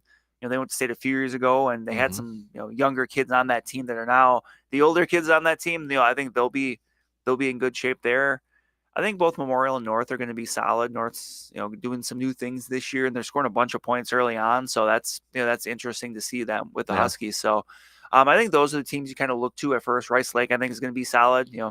They've got some Shepleys there that we've seen them in track and volleyball are always really good at whatever sport they're doing. So I mean that's I think those are some of the teams to keep an eye on there as far as the girls go. On the boys end, River Falls, good. North and Memorial are going to be right there too. Hudson's seemingly there in every sport, but Chippewa's got a younger team this year, so they're gonna. I think they're going to be a team that gets better as the year goes on. Kind of once they kind of figure out who fits best where. Rice Lake's always solid. And then should we move over to hockey? We can. Was it yesterday? Last night. I was at Chippewa Ice Arena. Chahai picked up a big 3-1 win over Hudson. Okay. And that was it was a big win for Chippewa. I mean, that had ended when you go up against a program like Hudson, Hudson. There's Hudson's won 6 of the previous 8 conference championships. I mean, feels like they're always state bound. Yeah, exactly. It's just a great program. Like there's a lot of things that Hudson does well sports wise. Hockey is at the top of that list. So, but Chippewa picking up a big win there, snapping an 8-game losing streak they actually had against Hudson. The last time they beat Hudson was the game to go to state in 2020. So, and this is a Chippewa team that Hudson's going to be there, Memorial's going to be there. I think North's going to be up there. But I think Chippewa's going to be right in the mix, too, for that conference title. I mean, they're in a very experienced team. I think 16 letter winners back. I mean, they got experience all over the place. Adding in a transfer goaltender and Mick Marlowe, who was really good last night, has been really good for them so far. That's they've got getting a win under your belt over Hudson's big, but they're going to play them again. There's a couple matchups later on in the year with Memorial. I mean, all these teams are going to see each other twice, so. But that's a good one to get, especially early on. You like to have that in your pocket. Yeah. on the girls' side of hockey, then. Yep. They started conference play a little bit earlier this week. I know St. Croix Valley picked up a big win over Chippewa Falls Menominee. The St. Croix Valley team is really good. Returned some high-powered scorers. Eau Claire area is going to be in the mix. I mean, that Big Rivers Conference for girls hockey, especially ever since they've added Western Wisconsin into the conference, is really good. Like, there's times where you'll have 2 or 3 of those teams ranked in the state rankings out of the top 5. Like, those teams are always tested by the time the postseason comes because they're playing each other a few times.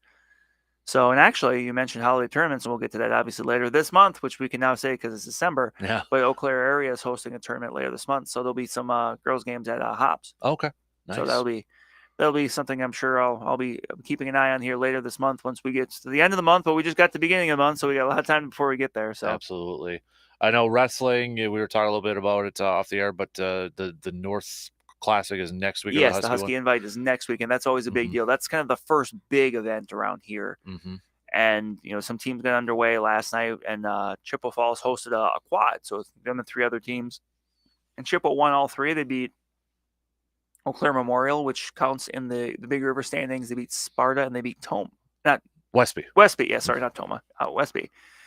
And that's kind of something interesting I've noticed with and really a lot of other teams for wrestling are doing this year is instead of having kind of one, like having a duel with one other team, they're kind of having a quad with 3 other teams because, sometimes if you're a team that's, kind of a little bit down in numbers, you're showing up with, 6, 7 kids and, that's, that event's taken, half hour. And, ideally you want to get your kids as many wrestling matches as you can. So, and that's kind of, I think, a really cool thing that you're seeing. You're seeing it in the Big Rivers. You're seeing it in the Clover Belt where you're having these events where you've got 3 or 4 teams wrestling each other. So you're getting more competition, both at the varsity and even the JV level, for your wrestlers, which is so important. I mean, wrestling is one of those sports, like you can practice all you want, but there's just no substitute for going and wrestling against somebody else that's, not a teammate of yours. Like just, it's a good development. Absolutely.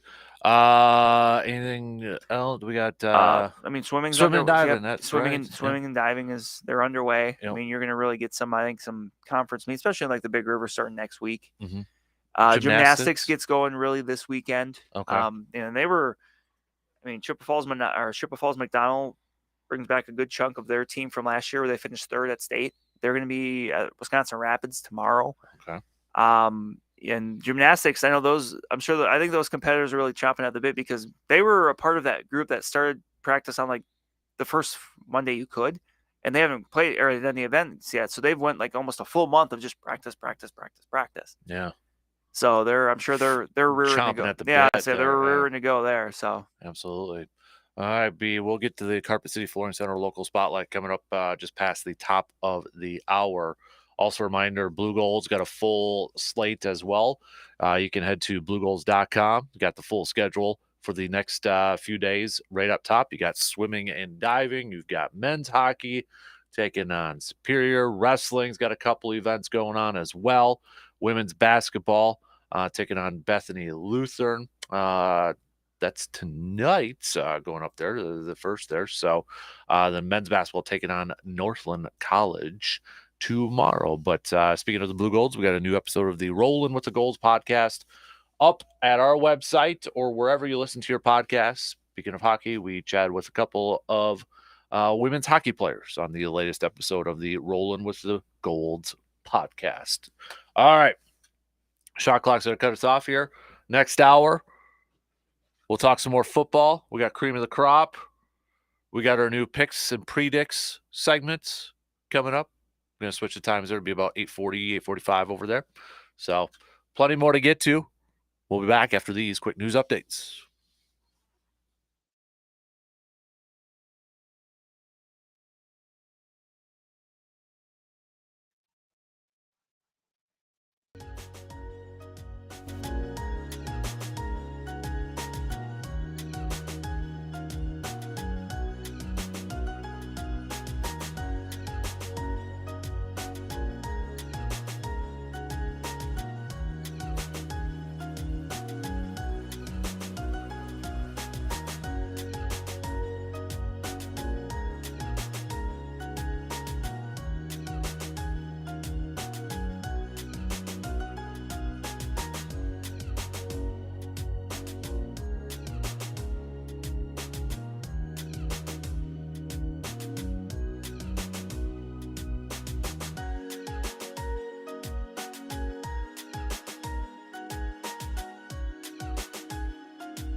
All right, here we go. Final hour kicking off right now on this Friday morning. Little TGIF action coming at you.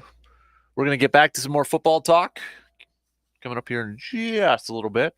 We got our picks and predicts coming up a little bit later on this hour. We'll get to a cream of the crop.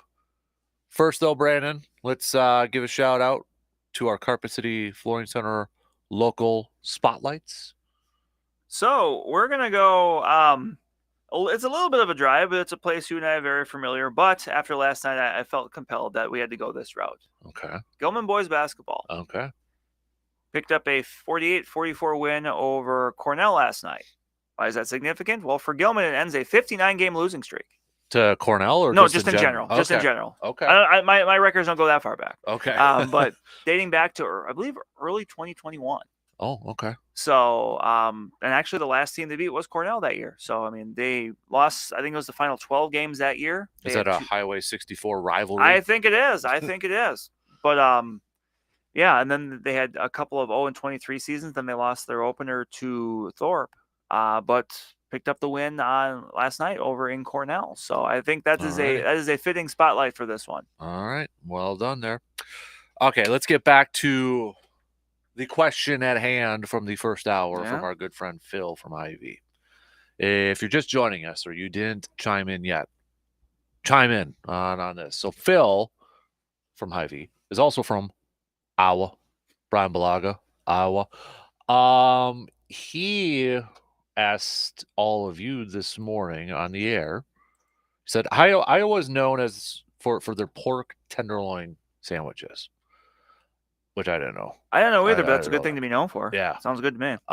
So he wants to know, and he's been living in Wisconsin, he said, for 10 years now, but he wants to know what is the thing food-wise for Wisconsin, because as he said, you could go a few routes, but what would the majority go for? What would the majority go for? One. You got to pick one food items over here. So hit us up with with the thoughts on what you got.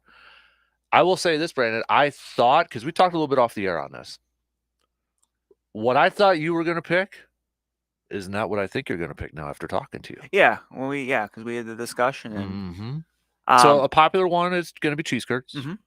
It's going to be brats. Mm-hmm. I went with a fish fry. And you're going with? I went with fish fry too. That was let's put it this way. That was the first thing that popped in my head. Yeah.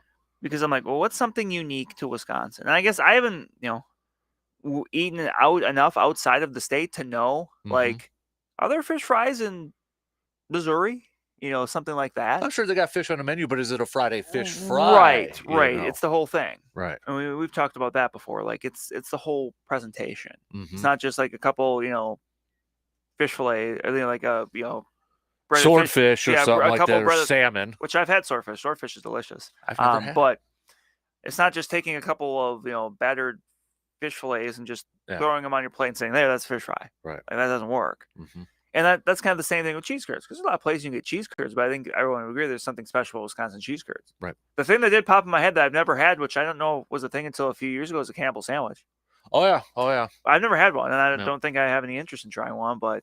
I did when I was younger. That's a good one. That's unique. Think it might be an underrated one. That's a unique one. Yep. I don't know how my insides would hold up on that these days, though. Yeah. My answer, I would go with fish fry. I will go with fish fry too, which I'll let you in on a little secret here too. Breaking news, not really. I'm working on a video series of around here going to different fish fries. I've got a couple in the can right now, like quick video. We're talking like a minute videos, just trying different, because I go to this too, Brandon. What's a very popular question on Fridays? Who's got a really good fish fry? Mm-hmm. Who's got the best fish fry? And I know we've talked about, best cheese curds and all that too, but it feels like that's more of like a Friday fish fry sort of thing. Yep. And that's what I'm looking for places to go and try them and just doing really quick video clips. So I got a couple in the can, but I'm waiting to record a couple more to, kind of release one every Friday and such. So, and then, I know you can go a couple different routes with a fish fry. You can do a walleye. You can do battered. You can do cod or whatever, you know. Honestly, I've gone all different routes. It just kind of depends on the mood I'm in. Right. You know, do I want a pan bake? Do I want a lightly battered? Do I want, you know, beer batter? Whatever. But I just, to me, it's a Friday fish fry. That's a Wisconsin thing. That's a Wisconsin. And I do know, like, cheese curds, like, I'll hear Packer players say, I've never had a curd before coming here. And I think that's a legit thing. Mhm. But I would also say the same. It's probably not as popular at Texas or Florida or New York or wherever they're coming from, right? But I would also ask too, have they ever had a Friday fish fry? You know, does anybody ask that? You know what I mean? Yeah. So I think I'd go Friday fish fry. That would be mine. Yeah. How do you prefer your Friday fish fry, by the way? Do you have a go-to one? Like, not a place, but like the As far as the type, not really. I'm pretty open to that. Usually I like to go with a little batter on there. I mean, you don't want too much on there where you got to, like, what are you patting your belly for? I got a bit of a belly, so that's Oh, fine. stop it. You're almost 40. So True. am I. We're old. We're getting up there, man, now. So, you know what? I'm starting to, like, just say screw it. But yeah, I would say, you know, some batter to it. Mm-hmm. Definitely. I like a little crunch, but not like, you know, super crunchy. So are you a fry, a potato, a hash brown? I mean, this Ooh. is where it could make or break it now. Waffle fry. I just like potatoes. Yeah. Like I am an open book when it comes to like just potatoes, but man, I will say, and it doesn't have to be necessarily limited to just fish fry, but there is something about like getting good crispy hash browns with like butter on them. Like to me, there's something special there with that. Yeah. Yeah. So the top two picks right now are cheese curds and fish fries. Okay. Which I wouldn't argue No, with. I can't argue either though. Um Am I the first person to bring up cannibal sandwich? You are actually, which surprises me that I thought somebody would at least bring that up. But that's where I wonder if it's an underrated one. Maybe. Like I said, Yeah, I know it's one of those that I've heard people of it. forget. I said I've heard of it, but I've never had it. And Yeah. I have no interest in having it, but Like, I think people kind of maybe forget that one. for one reason or another. Yeah, right. Or maybe it's just because it's a certain time of year. Yeah, that's true. That's true. Well, when you think about it too. So, Yeah. you know, this is perfect time of year for a lot of that stuff. Right. And maybe if it was summer, we'd have a few more people saying brats. Yeah. Could be. You know, it is football season though too. So, is. you know, putting up There's never a bad time to grill brats. Nope. Even if Mother Nature begs to differ. I mean, for crying out loud, now they've got the grills that you bring in the house to grill brats. You know what I'm talking about, like the Johnsonville ones. That's what I was trying to think of, where it's like the plates are formed out as a brat, for crying out loud. So, yeah, you can do it inside now. Yeah. I'm going fish fry. You're going fish fry. We got a few of you going cheese curds on there. So, seriously, send us your picks and maybe one that we're missing. Yeah. It's got to be a food though. Yeah. It's got to be a food, because if we open this up to like a Wisconsin thing, supper club, beer, I don't know, ice fishing or hunting or something like that. We're keeping this. So it's got to be a food centered over there. So, all right, now I'm hungry for a fish fry. Yep, and it's 8:15 and I'm hungry. Yep. I wonder if I should do another video today. I don't know. I have to find a spot. So, all right, Brandon, let's take a quick break. We'll do a little cream of the crop and then get back to some football talk. Your Vikings are off this week, but That's probably good. we got college games coming up here as well. So we'll take that quick break and then cream of the crop it and then get to some football talk before we get to picks after these quick words.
The Wisconsin deer gun season may be in the books, although muzzleloader's going on right now. But we've got another big date on the calendar for the rest of us hunters. That's Christmas, and Christmas shopping for that hunter in your life.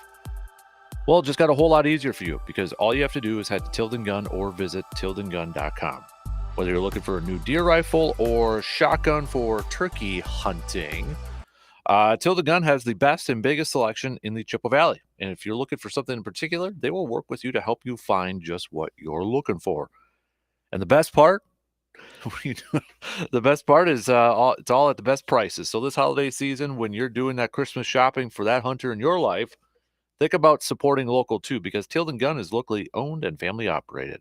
While the hunter in your life may not have gotten that deer this year, you can help cheer them up with a Christmas gift that they will be talking about for years. Visit Tilden Gun today at 12427 98th Avenue in Chippewa Falls and visit tildengun.com to start your shopping. All right, let's do it up.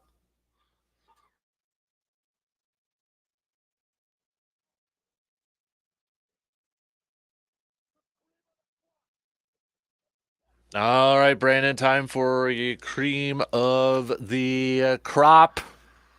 Who are you rolling with? Or what are you rolling with? Well, what is a good question? As we get ready for tomorrow's college conference championships, I'm going to send a special shout out to the Big Ten West. Okay. 2014 through 2023, Iowa, the final representative as they head over to the Big Ten title game to face Michigan. Big Ten West picked up a very distinct reputation over the years as a, not necessarily the best conference. I had a friend of mine that referred to it as a certain type of show. Okay. Catch my drift? Yeah. And I will say that's not totally inaccurate. But you know what? It was it may have been a certain type of show, but it was our certain type of show. And obviously being, in this area, a lot of Badger play fans, some violin Gopher music fans. in the I know, background it's there. like the Titanic going down, Yeah. dude. But proud to say though that the best record in conference play during that time goes to Wisconsin. They were 44-14 with 4 Big Ten West titles, close behind Iowa, 41-19 with 3. All right. Northwestern with a couple titles, and Purdue with 1. The worst record during that stretch was Illinois, 17-43. All right. But thank you for the memories, Big Ten West. We'll never forget you. Time of your life. Time of your life, man. I am going a little bit of a different route for my cream of the crop. 90s Dan is pumped right now. Oh, yeah? The Orlando Magic are back, baby. 8-game winning streak, 9-1 in their last 10. The 2 seed in the Eastern Conference right now since Dwight Howard and Hedo Turkoglu and Rashard Lewis and Jameer Nelson, last time this team was even any good.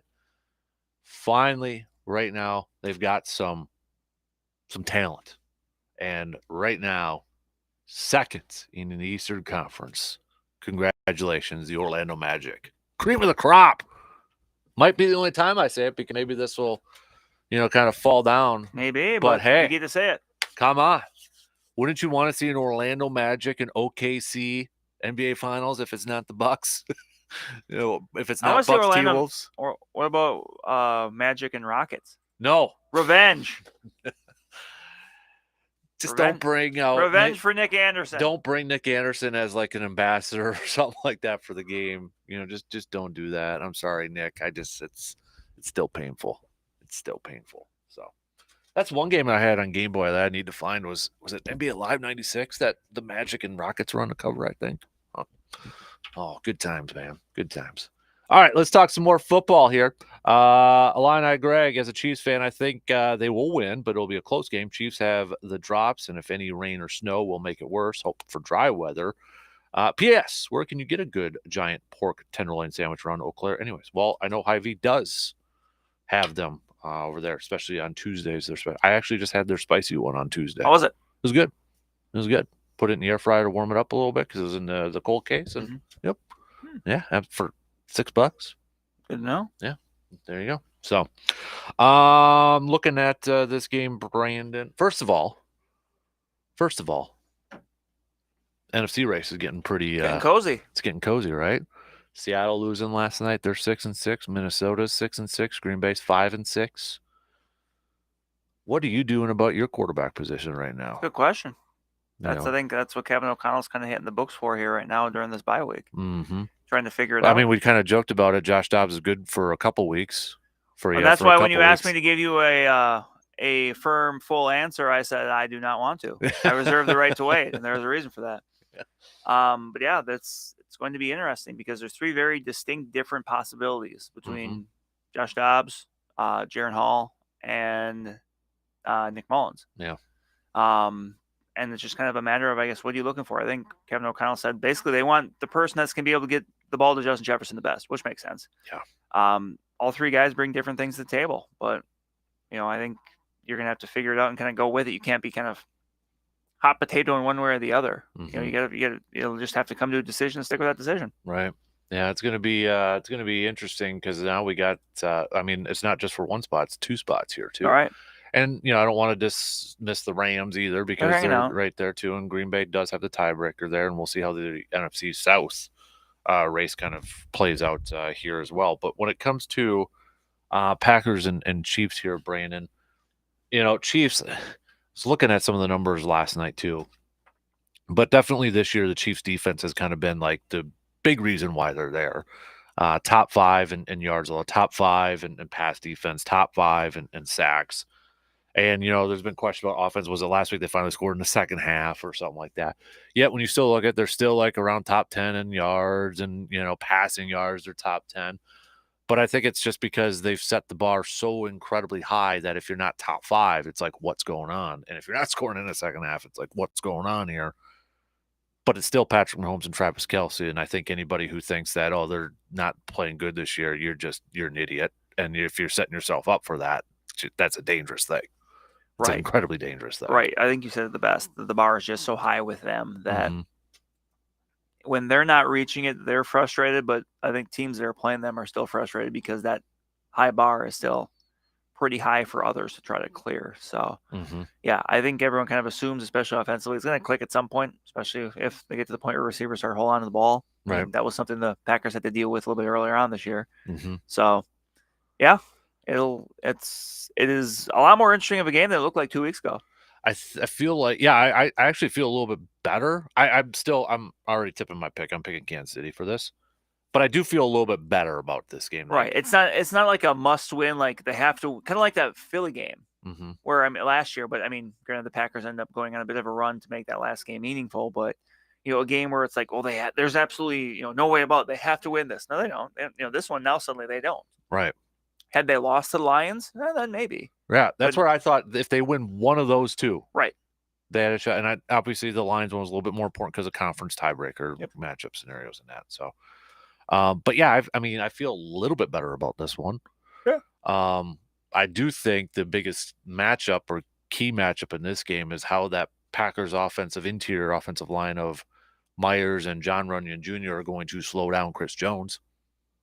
For my money, Chris Jones is a top 2 defensive lineman in the league right now, a guy that can completely disrupt you. And I think a big reason why Green Bay won on Thanksgiving was because their offensive line beat Detroit's defensive line, and Green Bay's front beat Detroit's offensive line. Can they do that again for a second week in a row going up against Chris Jones and a top 5 team in sacks? I think that's going to be a big determining factor in this one. And with Kelce too, everybody says it, but they still haven't yet shown how to. The guy's got 70 catches already this year. I remember he missed first game. Yeah. 70 catches, and he missed the first game. To put it in perspective, Romeo Doubs is leading the Packers with 41. Everybody and their grandma knows that, okay, you got to try to slow down Travis Kelce. As DP said, you can't stop him. You can only hope to contain him. Yet they still find ways to give him the ball. So if everybody figured it out, everybody should be doing it. You can't. You can't. And that's a credit to him and Mahomes. They got that nonverbal communication thing down, like Rodgers and Adams and Nelson, in the past. So, I mean, if it were me, I'm at the point like just double team him and make everybody else try to beat you. Right. Take your chances with MVS and Rice and Isaiah coming out of the backfield. I'd rather just double team them every single time. It's almost a Calvin Johnson thing where you're putting 3 guys on him in the end zone. What team did that? Is that like the Eagles, Jaguars, or something like that? I don't know. forget who, but I mean, But I feel like, it might burn you, but which one would you rather die by? Travis Right. Kelce beating you or the other guys on the offensive side beating you? I think I'd take my chances with the other offensive players at this point in time. So I think that's a lot of the key. And I saw this nugget earlier. Jordan Love, his statistics when he gets the ball out in under 2.5 seconds. And I think that's key going up against the Chiefs team that's top 5 in sacks, and then Chris Jones wreaking havoc on the defensive line. Jordan Love is 80 out of 109, 653 yards, 8 touchdowns, no picks, 85.3 Pro Football Focus grade, 4th best among quarterbacks when holding the ball for less than 2.5 seconds. basically getting it out on time and on rhythm. Yes. And I feel like going up against this Spagnolia defense, and I don't expect Steve, look at me calling him Steve, I don't expect him to do zero blitz like almost every time like he did 2 years ago when they faced him, because I think everybody knew that was going to happen. Right, that was Jordan Love's first start. He's Yep. on the road. Like you're absolutely He trying had to like rattle him. 2-3 days to prepare. Right. So I'm sure there'll be some blitzes, but I don't feel like it's going to be that way. But we still know he's an aggressive defensive coordinator, and I think if you can get that ball out under 2.5 seconds is going to be key to this too. Being in that rhythm and that timing, part of it. So college football though starts tonight, transitioning to The college final football Pac-12 title game. here. Yeah, how come they didn't make your cream of the crop there, big boy? They didn't because I'm not as connected to their divisions. I don't want you to make picks yet, but which of these matchups intrigues you the most? Honestly, it might be the Pac-12. Yeah, tonight's game? Washington and Oregon. The first game was a good one. It was obviously a high-scoring game with those two. Yep. And Washington's, they control their own destiny right now. Yeah. Or if with a win, Oregon needs some help, but they need to win. Mhm. Like you got 2 really good quarterbacks in this game. Yeah, these are Bo Nix and Michael Penix Jr. Mm-hmm. Oregon wins, they're in. Do you think the winner of this game they're in, or you're kind of apprehensive a little? Okay. If Oregon wins, who do you think jumps in then? If everybody else goes chalk, Texas, No, Ohio State back in it? No, I don't know. It's all like this is tough because knowing the committee and their criteria, it's just like I don't know. Sometimes you hear some of the things they look for. It's just like, well, I don't know. I don't know what to think. If Washington wins, they're in. Yeah, they should be. That's going to be another win over a top 5 team. Oregon, I don't know because if he goes chalk, say if Georgia wins, they're in. Michigan wins, obviously they're in. Florida State wins, even with kind of the injury to Jordan Travis and stuff. I still think you put them in because they're an unbeaten Power 5 team that's been there all year. Right. I don't think you can't leave them out if they beat Louisville. So do we know if he's going to be back?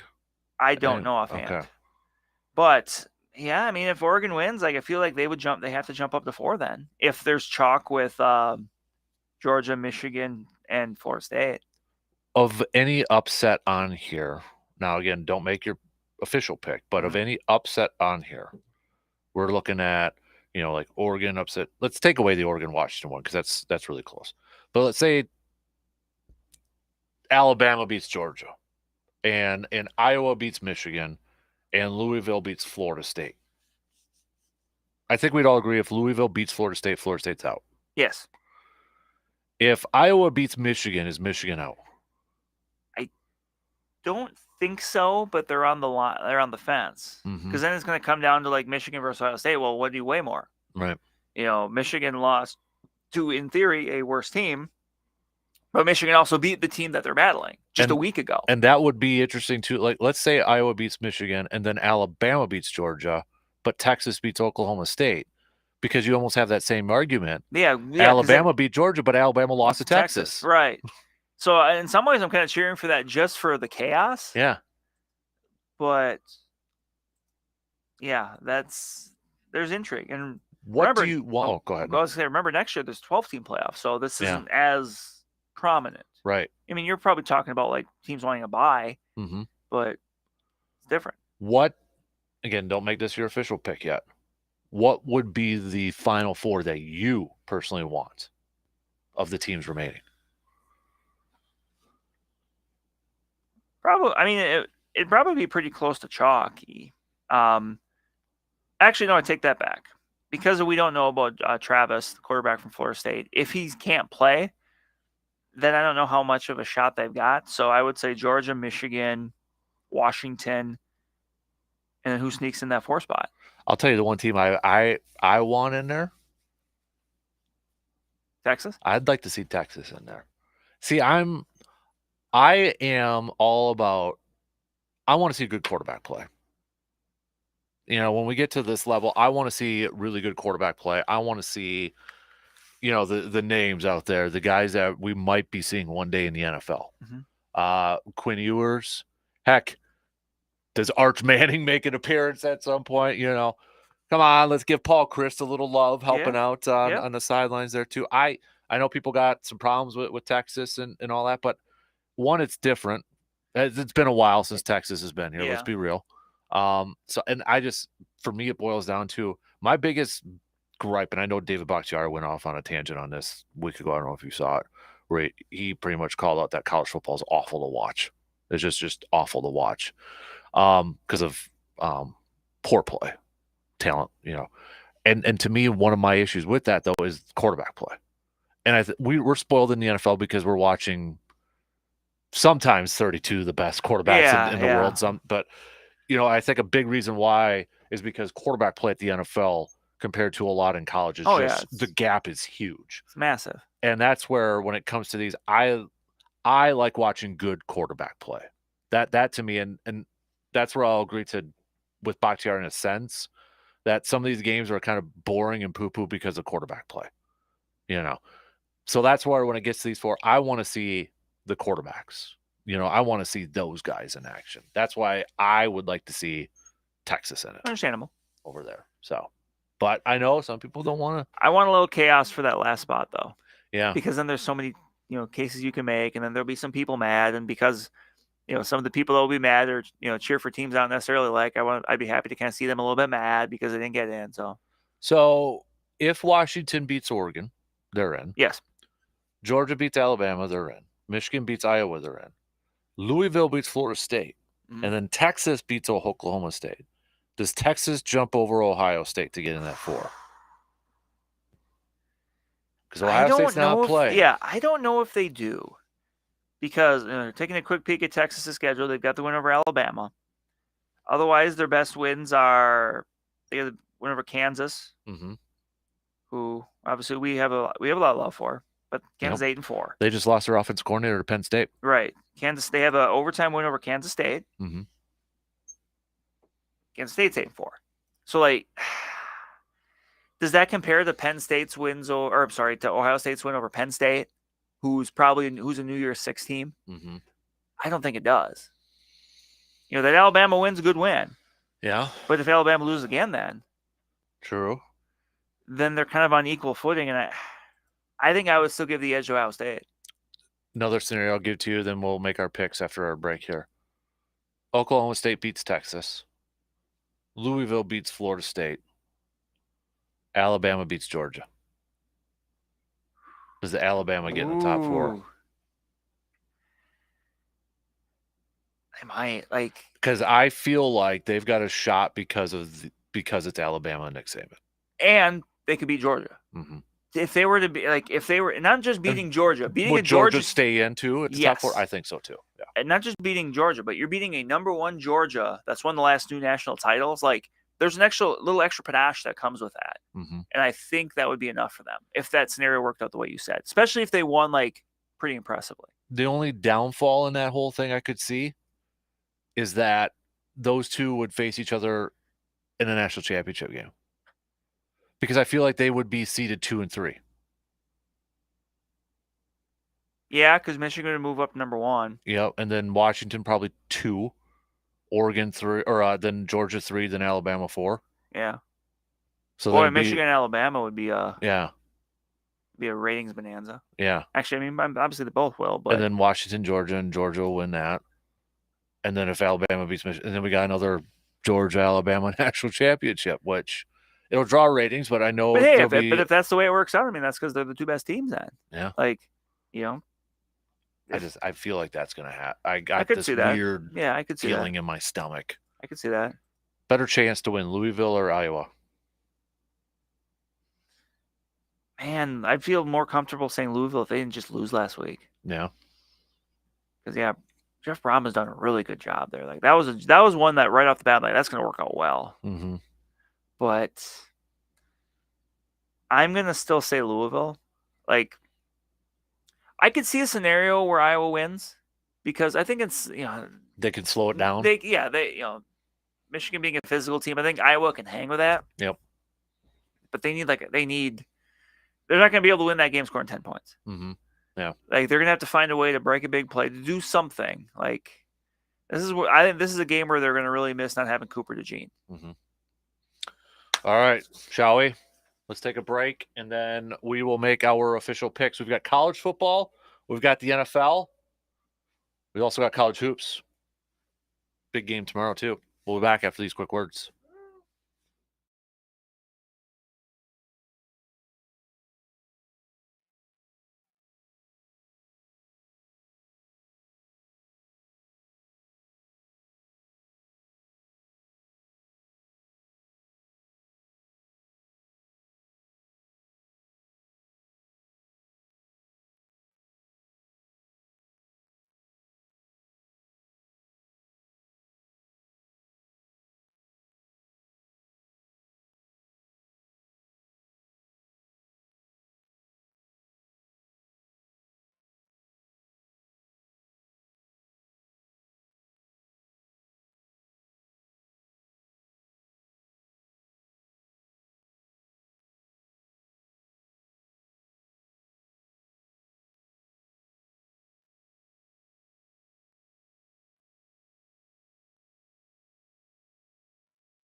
All right, it's going to be time to wrap things up here.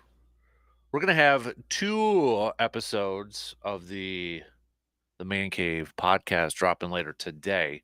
No top 5 plus, but we are looking for more suggestions. Here's a good thing. So we've got that new Facebook group, Man Cave Conversations. If you will give us some ideas for our top 5 segments that we do in the podcast, post them up over there. We got a couple in the can that we're going to do here, but we just covered so much. We got to break up the podcast in 2 episodes for today. So that'll be dropping later on today. The Man Cave podcast brought to you by Toyson Ford and Hy-Vee. All right, it's time to do our picks and predicts, although I am looking for maybe a more creative name for this, if anybody's got any suggestions for that.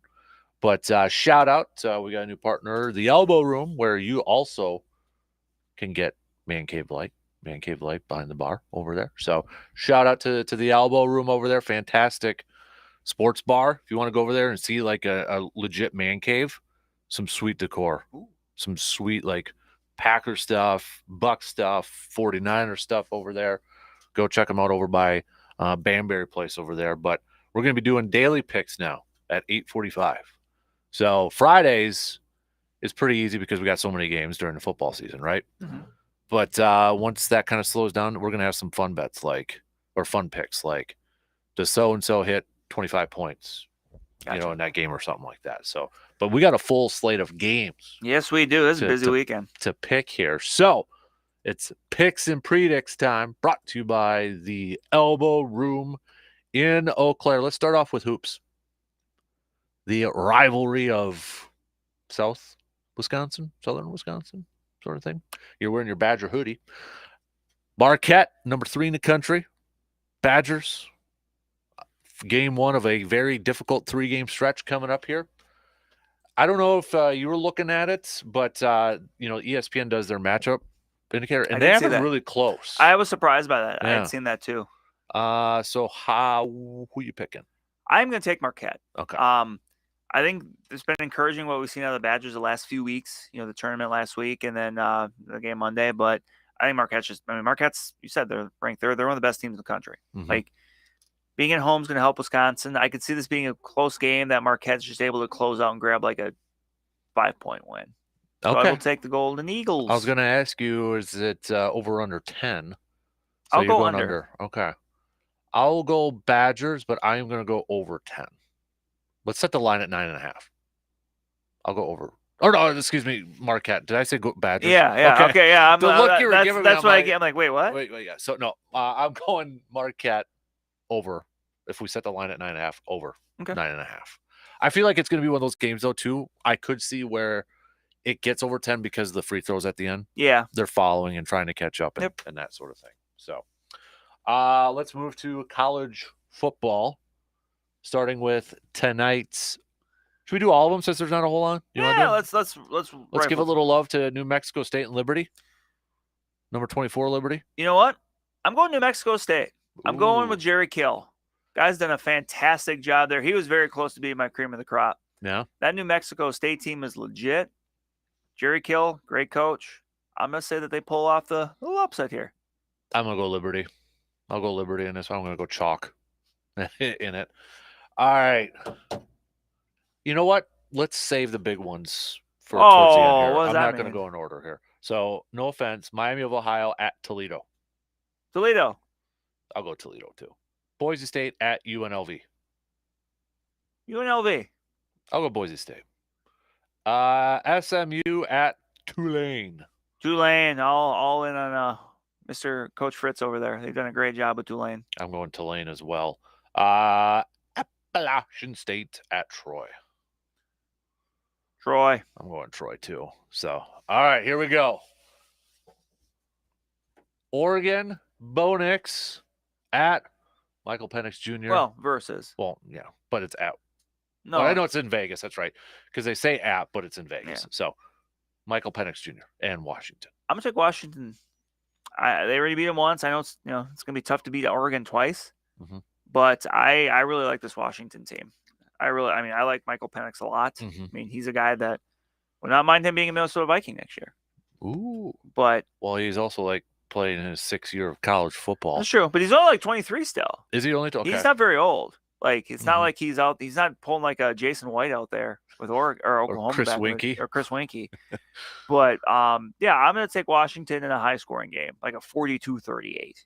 Okay. I'm going Oregon. I'm going with the Ducks in this one, but I agree with you. I think it's a high scoring one. Last score to win. Whoever scores last wins. So I'm going Oregon with this one. Then we'll make our top 4 after we make these picks. So Oklahoma State at Texas. I'm very tempted. You know what? I'm gonna do it. I'm gonna take Oklahoma State. You just hate Texas. No, I You just think hate that Texas. I think Mike Gundy he's already given Oklahoma kind of a fun parting gift from the Big 12.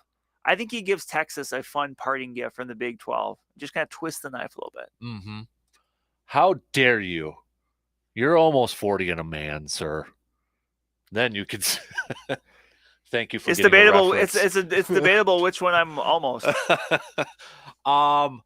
Matthew McConaughey, the Minister of Culture at the University of Texas, is going to have this team ready to go. He's going to be sipping some wild turkey, and he's going to be celebrating because Texas is going to get this win. I'm rolling hook 'em horns, Texas with a W. Georgia at Alabama. Georgia. Like I think Alabama will be a lot better than they were in the Iron Bowl. They're going to have to be. Yeah. But I don't think you're not going to complete a 4th and 31 desperation pass to beat a team that got smoked by New Mexico State. But The line opened up at 5, and I feel like Georgia's going to cover. I do too. Yeah. I'm going Georgia too. Let's go with then Michigan and Iowa. I would like to see Iowa do it, but they need offense, and they don't have it. Yeah. Michigan. I'm going Michigan. Harbaugh's back on the sidelines with this too, I believe. So, yeah, Michigan's played this up perfectly. I thought he died though. What? The way everyone was talking when he was gone, they were talking like he was dead. I was like, what did I miss something? No, but just the way everyone was talking, everyone associated with Michigan was talking about, I thought he passed away. No. No, he just wasn't allowed to coach because of things. Things. Yeah, I'm going to go Michigan with this one. Not too happy about it, but whatever. And then Louisville at Florida State. Louisville. I'm going to take Florida State. I think the backup quarterback fared well against Florida last week. They know what's on the line. I said before, I'd feel a little bit more comfortable picking Louisville had they not lost last week to Kentucky. Mm-hmm. I will take the Seminoles. You're going to take the Seminoles, huh? So, you know what? To quote Jack Nicholson from the actually, strike that. To quote Michael Keaton from the original Batman. You want to get nuts? Let's get nuts. All right. I'm going Louisville. I'm going to go Louisville in this game. And I'm just going to go into my top 4, then you go into your top 4. Okay. So Louisville wins. Georgia, Michigan, Oregon, Texas. I thought you were going to quote Batman by saying, I'm Batman, which I don't think would have fit. No. Well, then by what I said, my top 4 would be Georgia, Michigan. I would say Washington leapfrogs Florida State, and then Florida State. Okay. So your semis are Michigan and Washington, and Florida State and Georgia. You get a Georgia versus Michigan national title game. Mine's mostly based off of what I also want to see. Right. So. Hey. Nothing wrong with that. You are trying to speak it into existence. You would have Georgia versus Texas, Michigan versus Oregon. I'd love those matchups. It'd be fun. I would love those. It'd be some fun New Year's Day football games. Yes, absolutely. And also, we got New Year's Day football back this year. I am excited. Mm-hmm. I did not like that last year. Oh, we gotta get some NFL picks in. Yeah, Yeah, we got 5 minutes left. Let's hustle. Okay. I've got. Let me bring it up. Okay. Let's start with. We both picked Dallas. I picked Dallas. I did pick Dallas. I actually made my picks this week. It's great. Not a boy. Nice job. Quick update on the leaderboard. Garrett Jacobson in first place, 121. So he also picked Dallas last night too. So then we got Tim in second, 120. Darren, 119. That's your top three. Let's do the picks. Let's go Chargers at the Patriots. Chargers too. You know what's bad? Really quick. When the NFL does not flex out of Packers Giants for Monday Night Football, but they flexed out of Chiefs and Patriots the following Monday night. Said, I don't care that Taylor Swift might be on there. Get that garbage of the Patriots off here. We're going to watch a little DeVito versus Jordan Love. Hey. Chargers paid. Yeah, I'm going Chargers too. Lions at Saints. I'm going to go Saints. I think in the Dome, I'm going to say that they find a way to rattle Jared Goff like the Packers did last week. I'm going to take the Saints. Ooh, that would make things a lot more interesting. I'm going Lions and Dan Campbell's return to New Orleans. I don't know if he's probably been their backup since, but now I'll go Lions. Let's go Falcons at the Jets. I'm going to go the Jets. You're just nuts right now. You might as well not have made any picks. I think they find a way. Tim Boyle, Laser Boyle. Tim Boyle rules. I am going Atlanta. I'm not buying into the whole Aaron Rodgers doing a little dinky dunk passes in practice boosts the morale of this ball club. I'll go Atlanta. Not going Arizona in the next one. Arizona at Pittsburgh. Yeah, I'm going Pittsburgh too. Colts, Titans. Colts. Gardner Minshew. Minshew mania. Yep. Dolphins, Commanders. Miami. Going Miami too. I really like this Miami team. Cleveland and the Rams. Obviously, we talked about before. This is a big game for the Rams if they can get it, but I don't think they do. I think it's the Browns. I like defense. Defense travels. A little bit nervous that Joe Flacco might be the quarterback, though. He is tall. He is elite. You know what? We're missing out on a heck of an opportunity here. If Matthew Stafford was still dealing with that injury, we could have Flacco versus Carson Wentz. Who wouldn't want to watch that? What year is it? Yeah. I'm going Rams. I really like that Cleveland defense, but if Flacco's the quarterback, they're in trouble. So 49ers, Eagles, perhaps the game of the weekend. I'm going 49ers. I'm going 49ers too, man. I'm going to go 49ers in this one. They're getting healthy. I think Eagles have beaten some really good teams. They've been close games, and I think this is going to be one of them where it's going to go the other way. Denver at Houston. Texans. I'm going Denver. I like how CJ Stroud's playing, but I'm going to go Denver. Panthers, Tampa. I am going to go, Tampa. Why do they? What are you thinking about that long? The timing on that one's confused me. Yeah, that's why we're both looking through the online, through the pick'ems, and it's the timing is weird. That's what threw me off. I'm like, wait a minute. Bengals, Jaguars. Yeah, no, I wasn't serious. Jaguars. Fighting Tony Khans. I'm going Jaguars too. All right. And then finally, Green Bay and Kansas City. I am going to pick Kansas City. Yep, I'm going Kansas City as well. The line for this game is yesterday was 6, so it's still 6. The spread is 6. It opened at 7. It's 6. Does Kansas City cover? Yes, but not by much.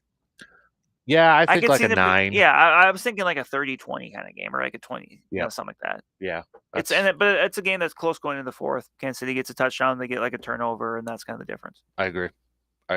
So, all right, there you go. Just in the nick of time because we only got a minute left. So we got them in pretty quick. Yeah, we did. All right, Brandon, really quick, where are you going to be at again? Tonight, I will be back at Chip Ice Arena, girls hockey, Chippewa Falls, Menominee, hosting Northland Pines. All right. And then tomorrow? Tomorrow, I will be down in Colfax, or over in Colfax. I guess technically it might be up in Colfax, depending on how you're looking at the map. But for some girls basketball games over there, they're going on, some big ones throughout the day. We forgot to make one pick really quick. We both picked Badgers at the Music City Bowl. We did, yeah, because that'll be announced Sunday. Badgers, Who are they playing? Texas A&M. Auburn. I'll go Auburn. So I did see one. Oh, what was it? Was it Kansas? But that was a couple weeks ago. Yeah, that was So SEC has the other half of the Music City Bowl, so it should be a similar SEC one. Yeah. So I'll go Auburn. No. All right, dude. Good stuff. Appreciate it, man. Don't forget, we'll have the podcast up later on this morning. Have a fantastic weekend. Hopefully, we'll be talking about a win on that late game on Sunday nights. DP and Danitz are up next. We'll talk to you Monday morning.